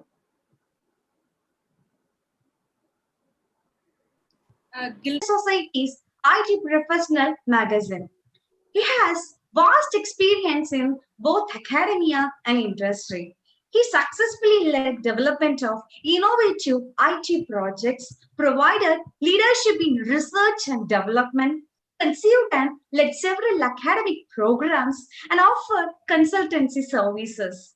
His expertise and interest span a range of areas like artificial intelligence, autonomous systems, quantum computing, green computing, cloud computing, digital transformation, Internet of Things, sustainability, and emerging trends in IT.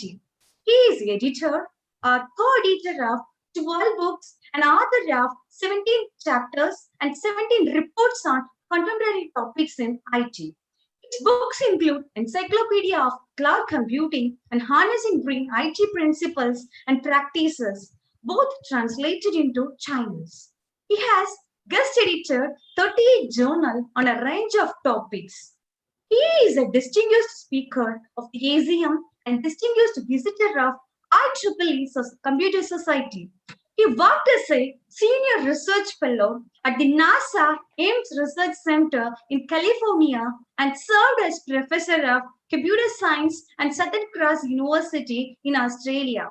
Prior to this, he worked at the Indian Space Agency in Bangalore in senior roles and led development of onboard microcomputer systems for attitude control of several Indian satellites. Dr. Murugesan is a fellow of the Australian Computer Society, Institution of Electronics and Telecommunication Engineers, and IICA. He is a Golden Core member of IEEE CS and a life senior member of IEEE. In recognition of his wide-ranging significant contributions, he was awarded with IEEE Computer Society's highest service award, Distinguished Service Certificate. Now, I request such an eminent person to deliver the keynote address. Please, sir. Thank you. Thank you, Subha, for a long and detailed introduction. And it is my pleasure to join you this afternoon to discuss with one of the innovative computers, which I'll talk about it soon. And before that, I would like to thank the organizers, Dr. Somasundaram, Dr. Suresh, and other staff members and the management for inviting me to give the talk and also organizing this conference. It is indeed my pleasure to be part of the team. And as we discussed earlier, I have been to RMKE earlier, a few years ago, and I also gave a talk recently in another program. So with that, first I would like to introduce the topic and then discuss how that particular kind of computing is of significance to us, particularly those who are in, say, computing in the IT, and also in all other disciplines. No matter whether you are in computing or not, the new kind of computer is going to sort of transform what everyone does and how they do things. So with that, first let me move over to these slides, and then we'll come back and then we'll have a short, brief question and answer session.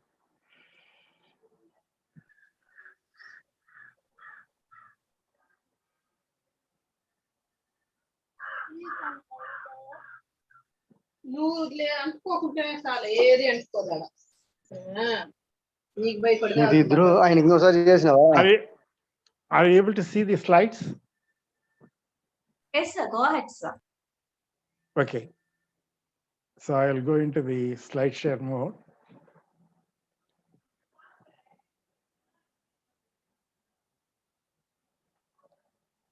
Okay. If there is any problem, just let me know, because unless you tell me, I won't be able to know whether you are receiving, seeing the slides or hearing the audio. So in this short time, I will discuss about what is now known as quantum computing.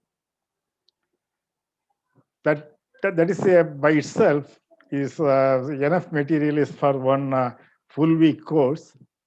But what I will focus is on how does it matter to us, or why does it matter to us, either both as an academic, as a researcher, as a professional, or in general to the community as a whole. So that is the topic of our discussion today, quantum computing. Why does this new radical computing paradigm matter? I have introduced the word radical computing for a specific purpose, because this is not same as the traditional computing that we are all aware of, that we have been using it.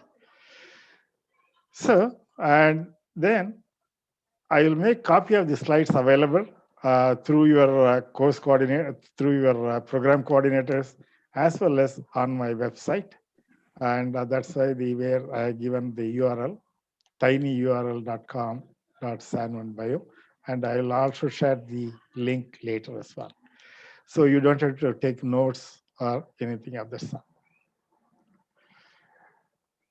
So most of their so either in the field of computing and IT, or in one way or other using computer. Actually now, almost everyone use computer in one way or other. But in this context, this year assumes a special significance in the history of computing. What is the significance? This particular year, that is 2021, assumes a special significance in the history of computing. What is the significance? Probably some of you know that. Basically, this is the 75th anniversary of ENIAC. For those who are not familiar with, say, don't forgotten what ENIAC is Electronic Numerical Integrator and Computer. So that is considered as the first general purpose electronic digital computer. Before that, there were mechanical computer, there were electronic, say, analog computer, but this is the first general purpose electronic computer, digital computer. Actually, it was designed and constructed at the University of Pennsylvania between 1943 and 46. And for the defense purpose, it was a secret project assigned to the University of Pennsylvania. And it was remained secret what it was and how it works, and everything remained in secret until February 14th, 1946, by which the Defense Department, which at that time it was called as War Department in the US, they unveiled to the public what an ENIAC is. So that is considered as the birth of first general purpose electronic digital computer. So that is 75 years ago. And what is interesting is they put a press note. What you see on the screen in typed, say document is the press release, original press release, which was released in 1946. Basically, it shows that what is the ENIAC is in terms of the purpose and then who developed it and so on and so forth. In that, there is one particular quote which I have given in this one. Basically, they described a computer as a new machine that is expected to revolutionize the mathematics of engineering and change many of our industrial design methods. That's how the then War Department in the US announced the impact of computers, which at the time was called as a ENIAC, numerical integrator, and this one, it is indeed, it did revolutionize not only engineering, but almost every facet of our life and work. So that is the beginning. So that is the time, this is the time for generation. And before I discuss about the quantum computing, I want to place quantum computing in context, in the context of computing landscape. So I would like to present scene one in the landscape, computing landscape. Since the development of ENIAC, there were other developments in the computers, but the most significant in terms of wider adoption of the computing came with the emergence of microelectronics. And of course, that was in the early 60s, the IC, so-called the integrated circuit, they were able to put multiple bipolar transistors into a single integrated circuits. Those who were old timers, they used to construct circuits, electronic circuits, just as flip-flop, monoshot, and all that, using transistor and wired the emitter, collector, base, and all that. That was the old time. For the first time in the early 60s, they were able to put multiple bipolar transistors into one single integrated silicon base. That is gave rise to the emergence of microelectronics. And subsequently, then in 1971, just 40 years ago, the Intel Corporation, Intel Semiconductor Corporation, they came up with the first world 5 microprocessor. And those who are familiar with the old times, it was considered as the name type number was given as a 4004 because it was a 4-bit machine. That was the first general purpose CPU, or now what we call as a microprocessor, on a single chip was released. And that gave birth to microcomputers, personal computers, and all sorts of other developments. Computers become smaller, more powerful, and consumed less power. And so that is another milestone. Actually, if you look at this year, is 40th anniversary of microprocessor. So without microprocessor, without integrated circuit, the computer would not have reached the stage where it is now. So for those who are interested to, I would like to refer you to a couple of references. So I have listed in the bottom and hyperlinked it. The surprising story of first microprocessor. It was published in the IEEE Spectrum. And more recently, the last one, the history of microprocessor and personal computers. It is a 5-part series of articles. It is available in open domain. It explains and how it progressed and what was the motivation, things like that. It's worth reading it and get to know the genesis of the computer, which we all now take it for granted. So in that context, the Intel co-founder at that time predicted that number of transistors incorporated in a chip will double, almost double, every 24 months, or that is every 24 years. That's what he wanted to achieve. That's what he thought things will move forward along that direction. That was his vision. And fortunately, that vision has fulfilled by the semiconductor industry and the professionals. So far, that's so-called what is called as a Moore's law. It was also considered as a Moore's law has been satisfied. So the Moore's law became a forecast as well as a challenge because they wanted to meet that challenge. That's how the integrated circuits has evolved over a period of time. So basically, it raised the bar for silicon technology as well as innovation, and that is the one side of the story. And with that, then came the other advances in computer hardware. We had a mainframe computer, mini computer, parallel computers, and then subsequently supercomputers.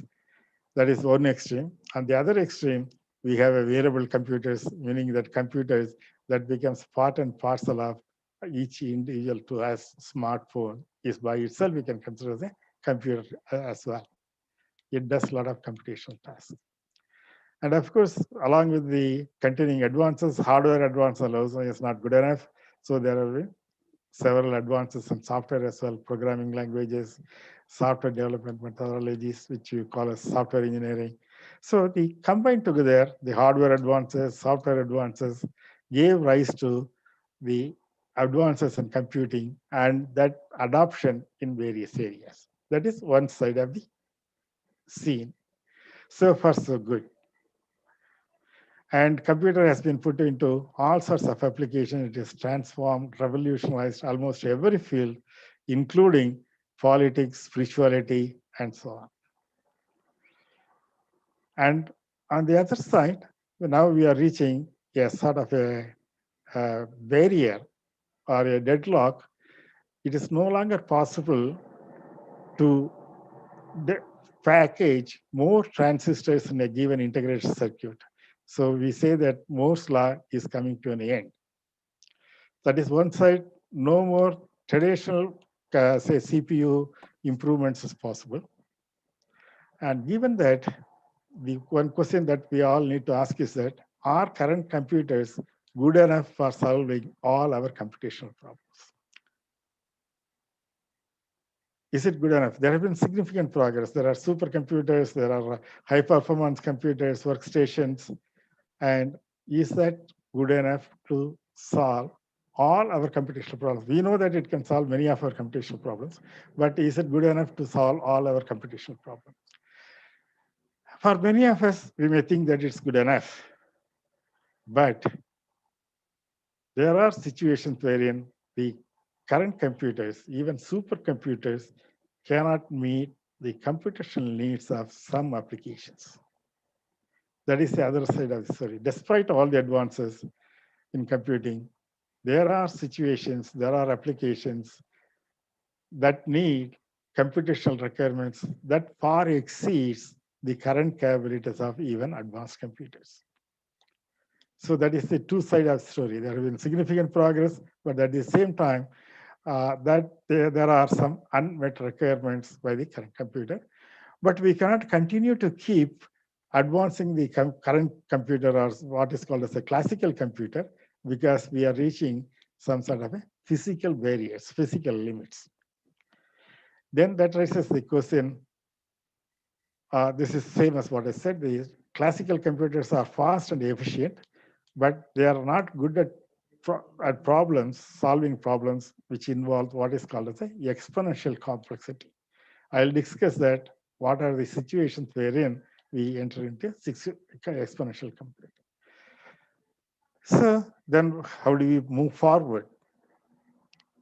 How can we address this problem?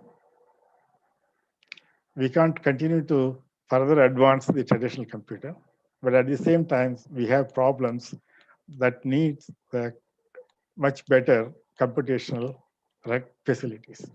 Is there a viable solution? And what is it? This question led to the work on new computing paradigms. Suppose if you consider the computing paradigm for the last 40 or 50 years as a classical paradigm, now the realization came that is not good enough. We need a new computing paradigm to address some of the problems we face or we encounter. So that led to studies on various new computing paradigms. People looked at a few different computing paradigms, and one of them is what is called as quantum computing. The other include, of course, molecular computing, using molecules as a mechanism, as a source for doing computation, and the other in quantum computing. Among these two, the most advanced or the better advanced is the quantum computing. And that brings us to the topic of discussion, because quantum computing exactly fits in the gap. On one side, we have, despite the advances, those computers are not able to meet certain requirements. On the other side, we have some serious requirements for which we need a better computing. And the quantum computing fits to bridge the gap, and that's what we will see now. But having said that, what is radical about it? Quantum computers is not simply a faster, more powerful version of traditional computers. So far, what has been happened is that all the progress so far in the last 40 or say even 75 years since the original ENIAC, all the progress has been making it more faster, more powerful, and then more number of bits starting from 4 bits to 64, 128 bits, and so on and so forth. But the quantum computer is not going along the same line. It is taking a different route or a different path, and hence it is a radical approach, a radical new approach to computing.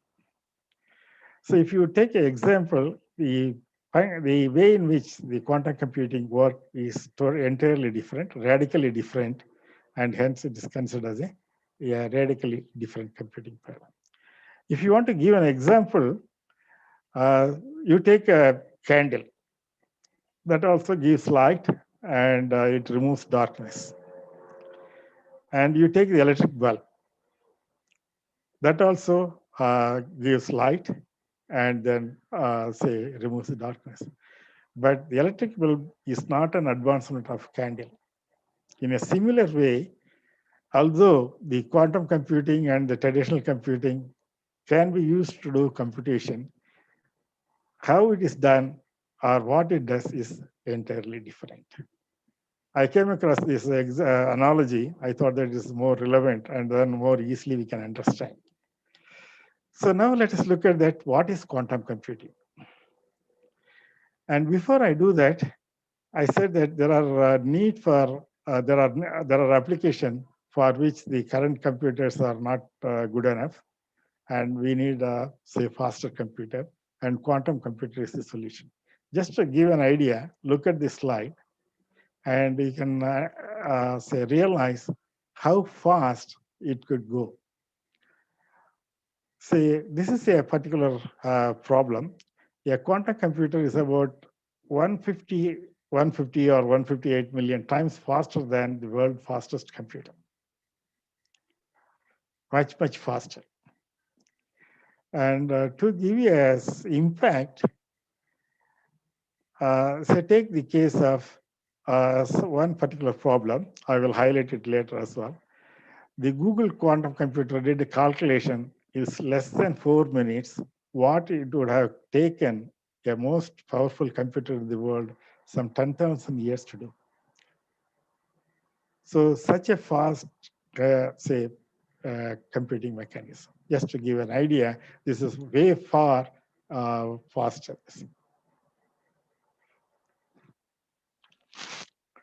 And here is a practical application to illustrate where we need such a fast computation. This is one particular example, and then which has been say studied by Deutsche Banks in Germany. Basically, they use the quantum computing in a pilot application to model enterprise risks.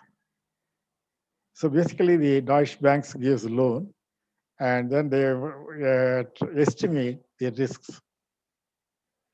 And in that context, they did a simulation or a modeling, and they say that For a particular class of problem to estimate the enterprise risk, the traditional computers would have taken 10 years.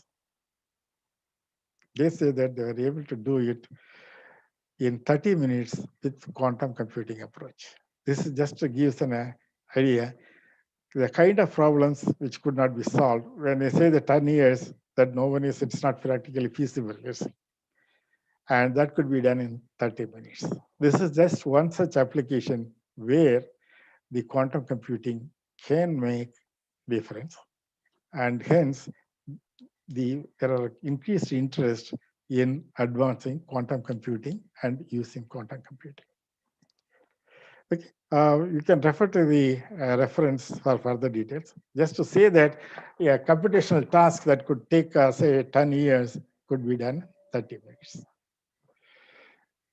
So the question then arises, where is the magic? If such a, I don't call it the incremental, exponential improvement in speed and capabilities can be achieved, where is the magic? Magic, what happens? We all know about the classical computer. So it operates in a binary state, zeros and one, called bits. And then we have various kinds of logic gates, and then we use it for doing computation. And then we put that computation for various applications. That's all very known. And all the transistors is made of semiconductors, some form of semiconductors, either bipolar or a cosmos, and so on and so forth. So that we are familiar with. So what is quantum computing?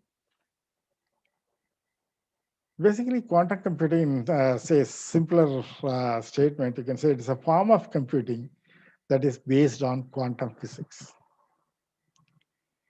And whereas the traditional computer based on the classical physics.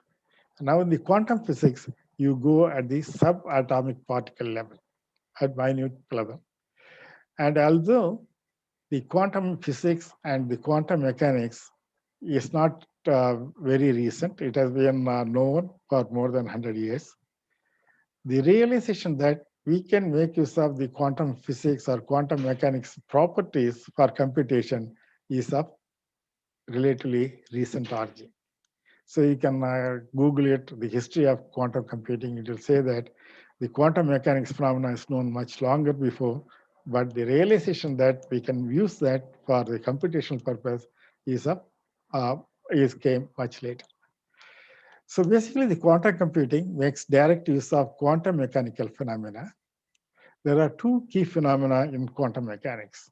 So if you want to fully understand the basics of quantum computing, then you need a little bit of understanding of quantum mechanics or quantum physics. There are two properties, what is called as superposition and entanglement. Basically, the quantum computer makes use of these two properties of the quantum mechanics to perform this. So if you talk about the early days, then we talk about the transistor, we talk about how the current flows, how it is controlled, the electron, holes, and things like that. In a similar way, these two properties, superposition and entanglement, is the key feature on which the quantum computers are built. In the classical computer, only there are two states, 0 and 1. At any one time, it can be only in one of those states. It can be either 1 or 0. Whereas in a quantum computer, we call quantum bits as a qubit. It is a sort of a abbreviation. Instead of calling it a quantum bits, we call it qubits. And it basically exists in a superposition state. What we mean by superposition state is that it can be both in 0 as well as in stage 1 condition with some probability for each. So it can be, you can say that it is in 0 state as well, or it can in 1 state as well. So basically, it can be in both the states with some probability for each, and that gives rise to new mode of computation. Say, for example, a qubit can have 80% of chance of being 0 and 20% chance of being 1. So take, for example, the traditional example what we give is for a binary bit is that a coin has head and tail. So maybe head correspond to 1 and tail correspond to 0. And in the quantum computing, so you can see it as a coin, but as a spinning coin. It spins. And then when you just touch it, then it comes to a standstill. And at that point, it falls down. Then you can see that what is whether it is 1 or 0. That is another one. So basically, it is based on probability. So it is similar to that. So the quantum mechanics, it is a superposition, because when a spinning coin, you can't say whether 0 or 1. You can say it is a combination of both. In that sense, it comes. So that is the basis of quantum computing. So this particular slide just shows that it's a little bit on or a little bit off, and allow for multiple and parallel computation. And as I said that basically the quantum computer operate at subatomic level, nanoscale, billionth of meter, and so forth. So that is just a basic of what is quantum synthesis. And this is the basically a graphical representation of what I said. The classical computer is either 0 or 1. The quantum, it could be in multiple positions with varying probabilities. And there are some mathematical notations. How do you represent 0 and 1? And this is how you represent, they call it a ket 0 and ket 1. And then, so I don't want to go into the details in this short lecture. So basically, that's how you represent it. And similarly, there are other phenomena. And this particular slide explains each of them. The other key phenomena is entanglement. Suppose if there is a 3 bits, qubit A and qubit B and qubit C, what is the entanglement is that one affects the other. Contrary to traditional bit, whose value we try to keep well separated, which store their information in isolation, a collection of qubit occupies intervened states acting as a group. Basically, when the qubits are combined together, when you say this is a 4 qubit measure, then one qubit can affect the other. And the status, then correspondingly, you get a very large states. So this phenomena is called entanglement. So the superpositions, which means that a qubit can be in both 0 or 1 positions. And when more qubits are put together, then one affects the other, creating a large state space. So that is the basic phenomena of a quantum computer. And then you have the various type of quantum gates, like you have an AND gate, OR gate, NOR gate. There is the quantum gates. And then as I said, the measurement is that at one particular point, you take a measurement. At that point, then result comes up either as 0 or 1. So I gave a spinning coin example. This is just some basic of a quantum computer, the mechanism of quantum computing. So there are various types of quantum computing. They are called as quantum annealing, quantum simulation, and universal quantum. As you see this slide, then initially, say time to commercialization or time to maturization, and the power of the computing. So the quantum computing is in the lowest in the rank, and the universal computer, which we don't have yet, but we are aiming to achieve universal computer and quantum computer at some time in the future, is the goal. So it will take a long time, but at the same time, it will be processed. That is 2-3 different kind of quantum computing. Now, let us get into how the quantum computing, no matter whether it's a quantum annealing, quantum simulation, or in future universal computer, which has a large computational power, what impact it can make. So once we know that what impact it can make or what potential it has, then we can say whether it matters to us or not. If it matters, then the question is what we should do. So basically, there are a number of applications wherein the current computers are not good enough. So I will highlight those situations or applications. And that demand a better computer than the supercomputer what we have. So for example, pharmaceutical companies, they discover new drugs, particularly in the last 1 year, there has been a lot of competition among the pharmaceutical companies to find a vaccine for COVID. And similarly, there are other diseases as well. Pharmaceutical companies spend lots and lots of time and resources for developing new drugs.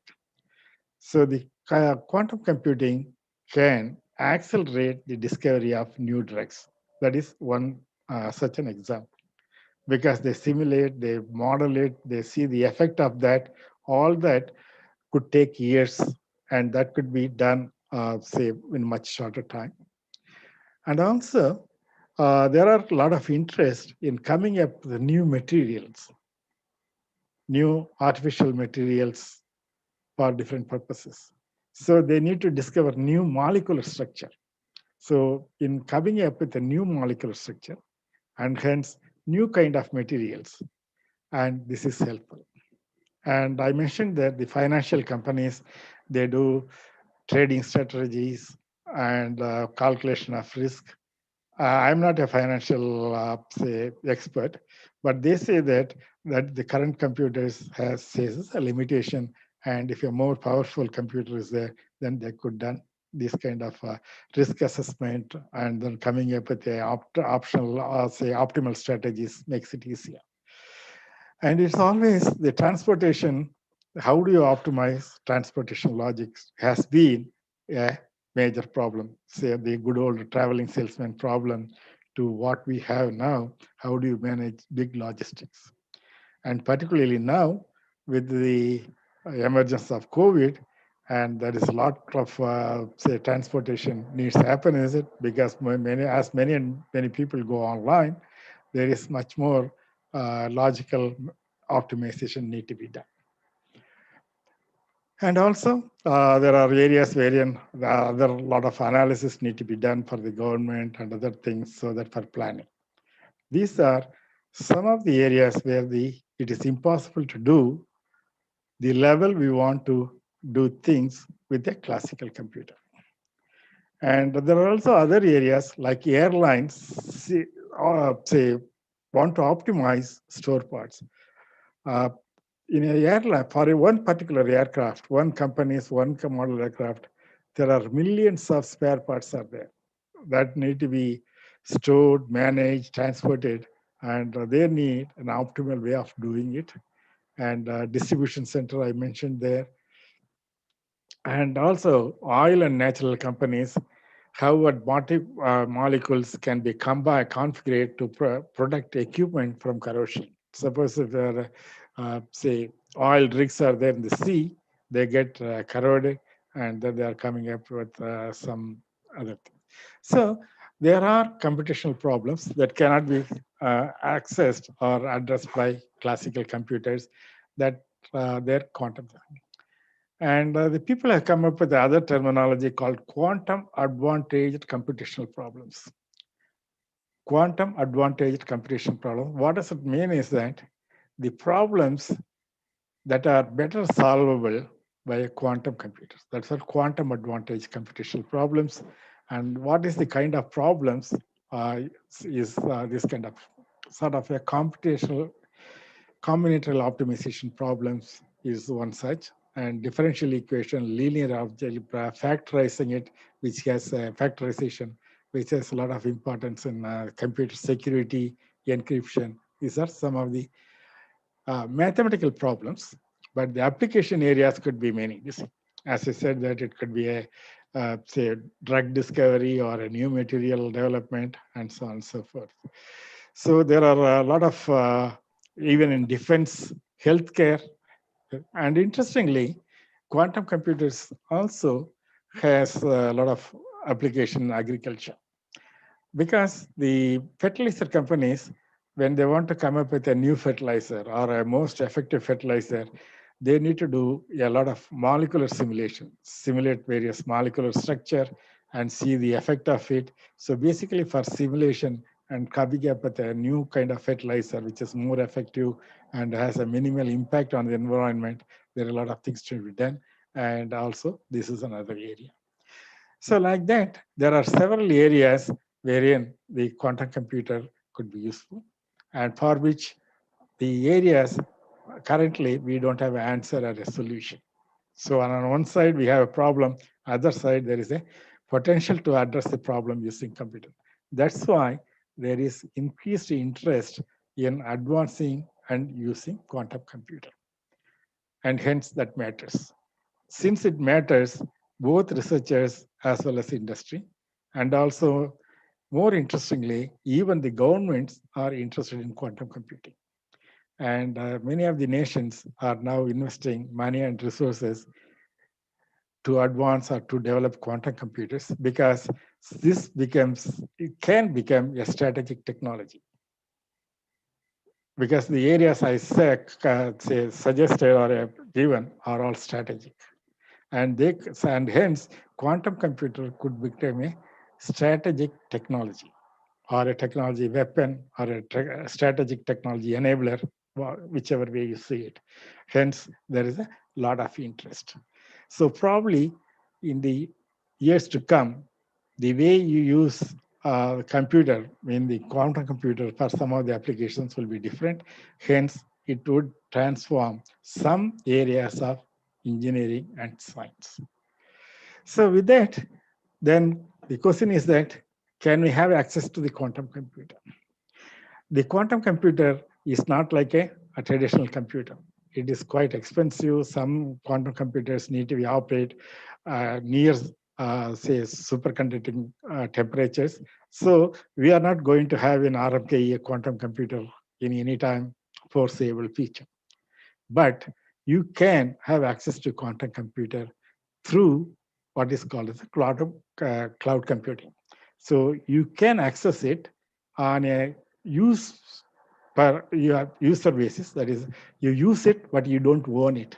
So now that is possible because the quantum computing is available as a service. You can use it and pay for what is used.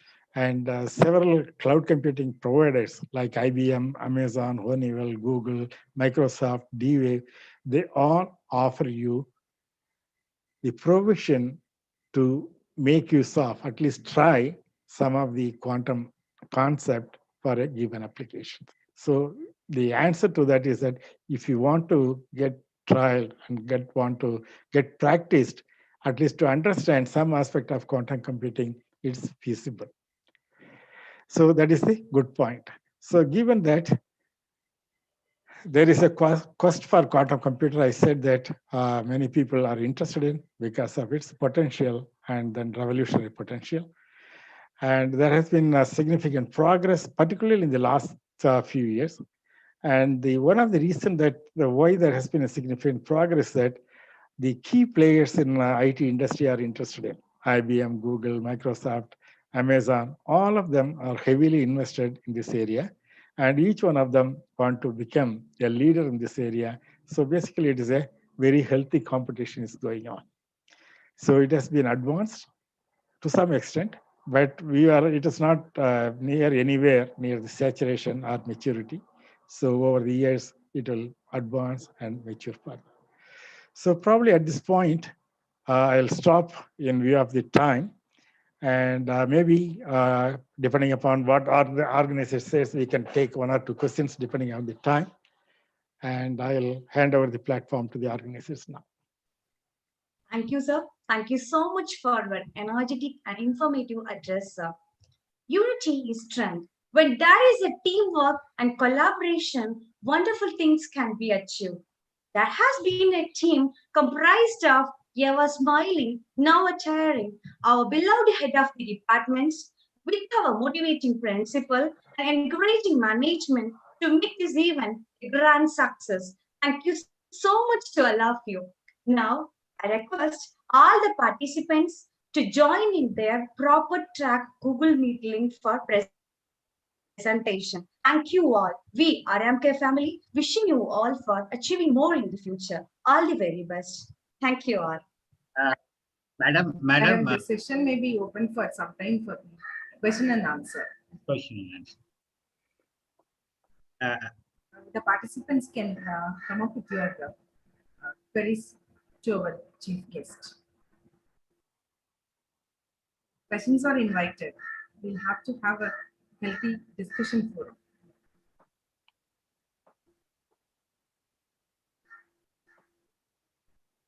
Sir, can I ask a What is question? the actual research? Yes, please. Excuse me, sir. Yes, sir. Where is the actual research going on? In which university the concerned research is going on? And how do we enter into that particular quantum computing research part? And what are the skill sets required for the students to enter into the research part of this quantum And computing? there are a few quantum computing programming languages, and say the IBM and others, they make it available. And as I said, that you can make use of, for the research purpose, you can make use of the quantum computing given as a service through the cloud computing, and which at a low cost. And there are specific programming methodologies, and that's available. And I have given a link to that. And given that some colleges, particularly overseas, have started offering courses on say quantum computing. And so basically it is a sort of an emerging and fluid state. Yes, there are a lot of interest, and then some new books also come up. And some people are working on some specific areas, say like quantum computing for communication, say quantam technologies for communication, for encryption, and other areas. There are many, many areas of research in that angle. And as far as having access to the quantum hardware and quantum software, there are specific languages that are available. And also there has been recently, there have been under FTP development program, faculty development program, there have been a few short courses, 1 week courses in India as well. So I will give you a few links, you can have a look at them, and that will provide us some sort of a basic start. And also as far as the further you want to like to know, IEEE has come up with the 2 new publications. One is called IEEE Transaction on Quantum Science and Engineering. There is another, ACM also has come up with a new journal focusing on quantum computing. And that will give you some idea, the publication is in them, will give you some idea that what area people are working on. And also, just to get an area of work that is currently going on, I would like you to just get into the IEEE Explore digital library. Even if you are not a member or a subscriber, you can read the summary abstract of all the articles. So if you give a search to this one, say quantum computing and cryptography, for example, so it will come up with the articles in that area.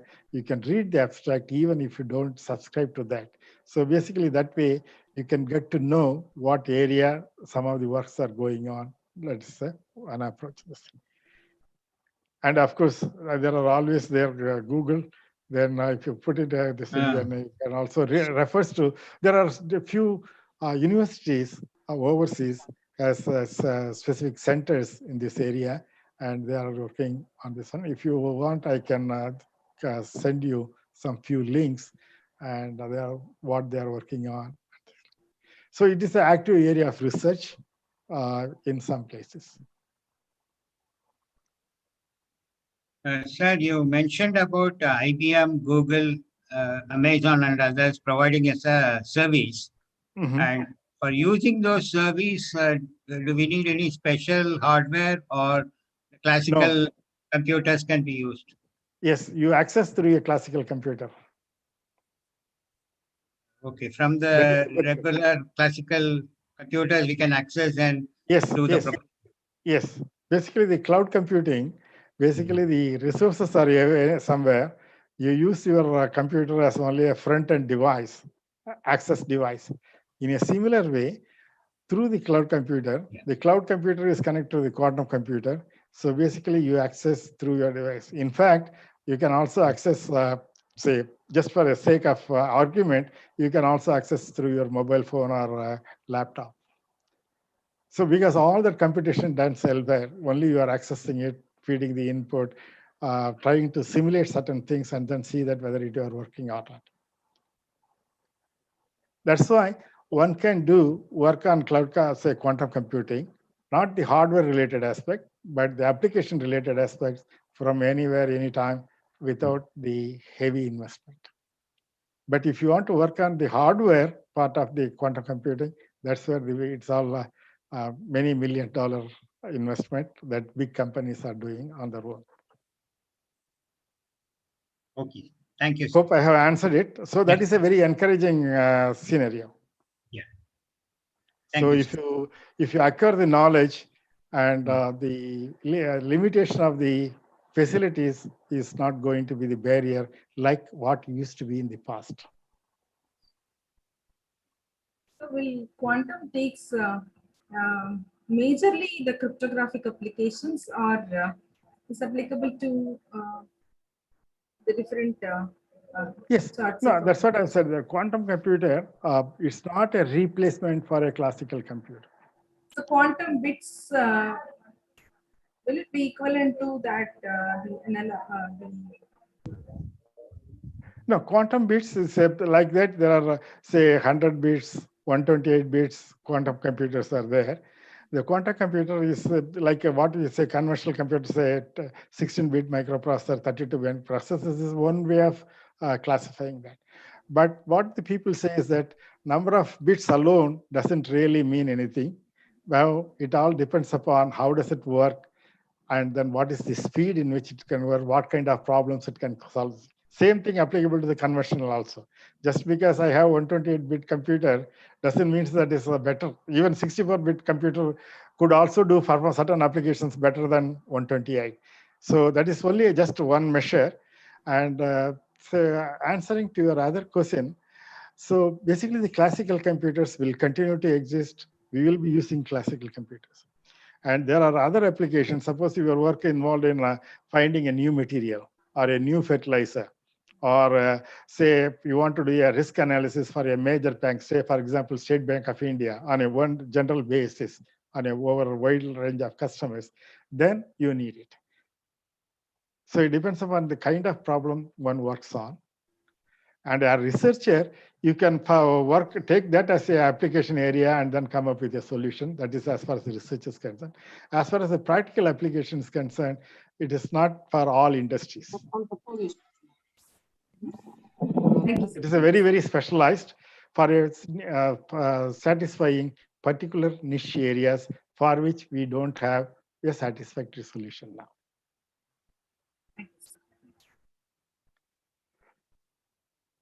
Okay, so traditional computers won't go away.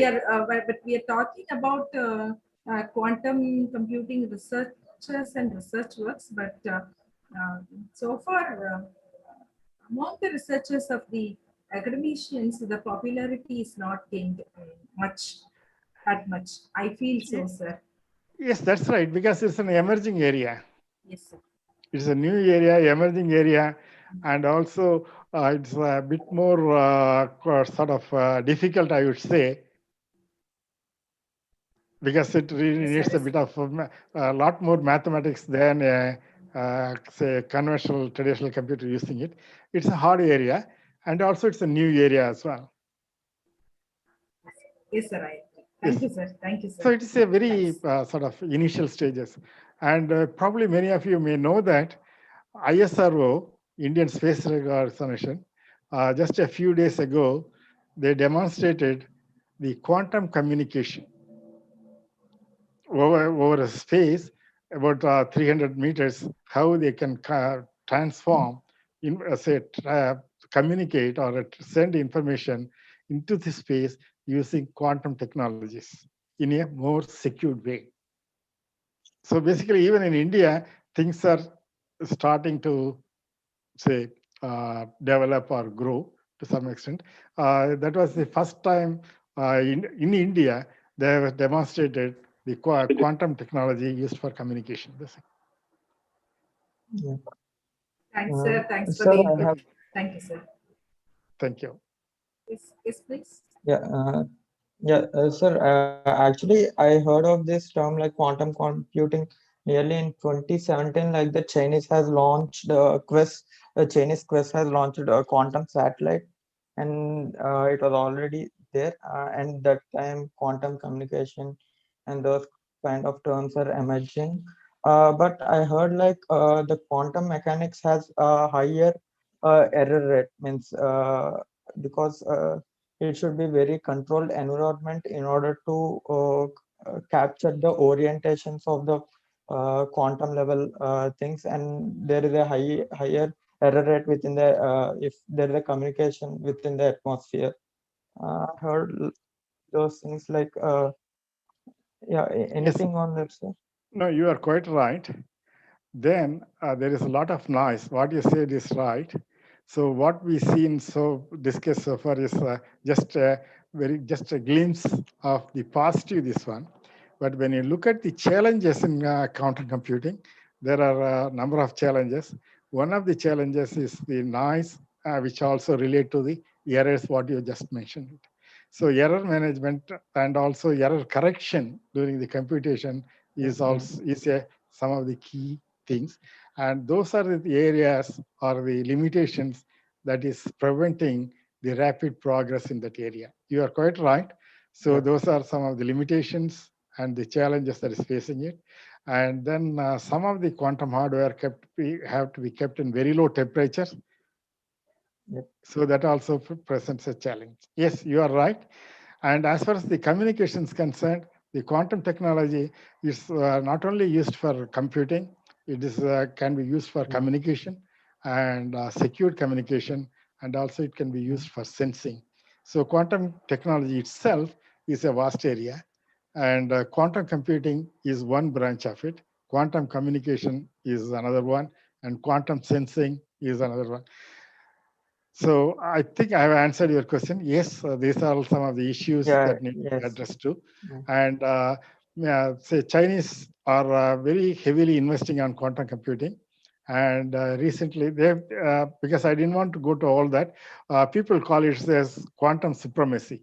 What is the quantum supremacy? Is that developing a quantum computer system that is better than or faster than the world's fastest computer. So Google climbed it. They have a quantum, they reached a quantum supremacy. China has climbed, they have reached this thing. So basically China, USA, and a few other countries are investing heavily on that because each one want to show to the rest of the world they are at the top of the technology in this area. And each one of them, they see that it is some strategic technology because they want to attack some new niche areas for which we don't have currently a solution. So for example, if someone has come up with a new material and then that is say patented, then you can see what impact. You can see that even in the COVID vaccination, how much this one goes on. Yeah, yes, sir. Okay, so yes, they are coming, and some of the claims they say that some other people are refuting it, and so we won't know for anything for sure who has reached the super or whose computer is best. But thing is that it is a healthy competition.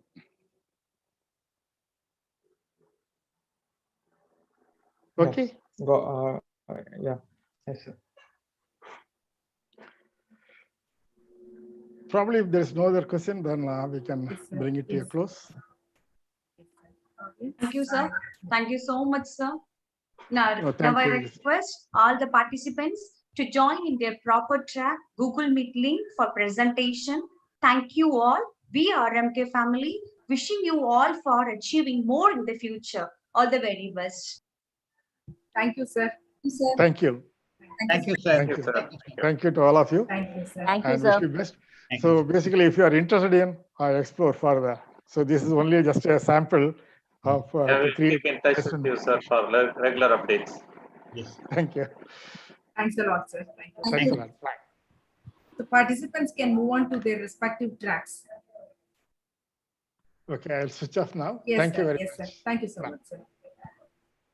Google Meet links are posted in the chat box.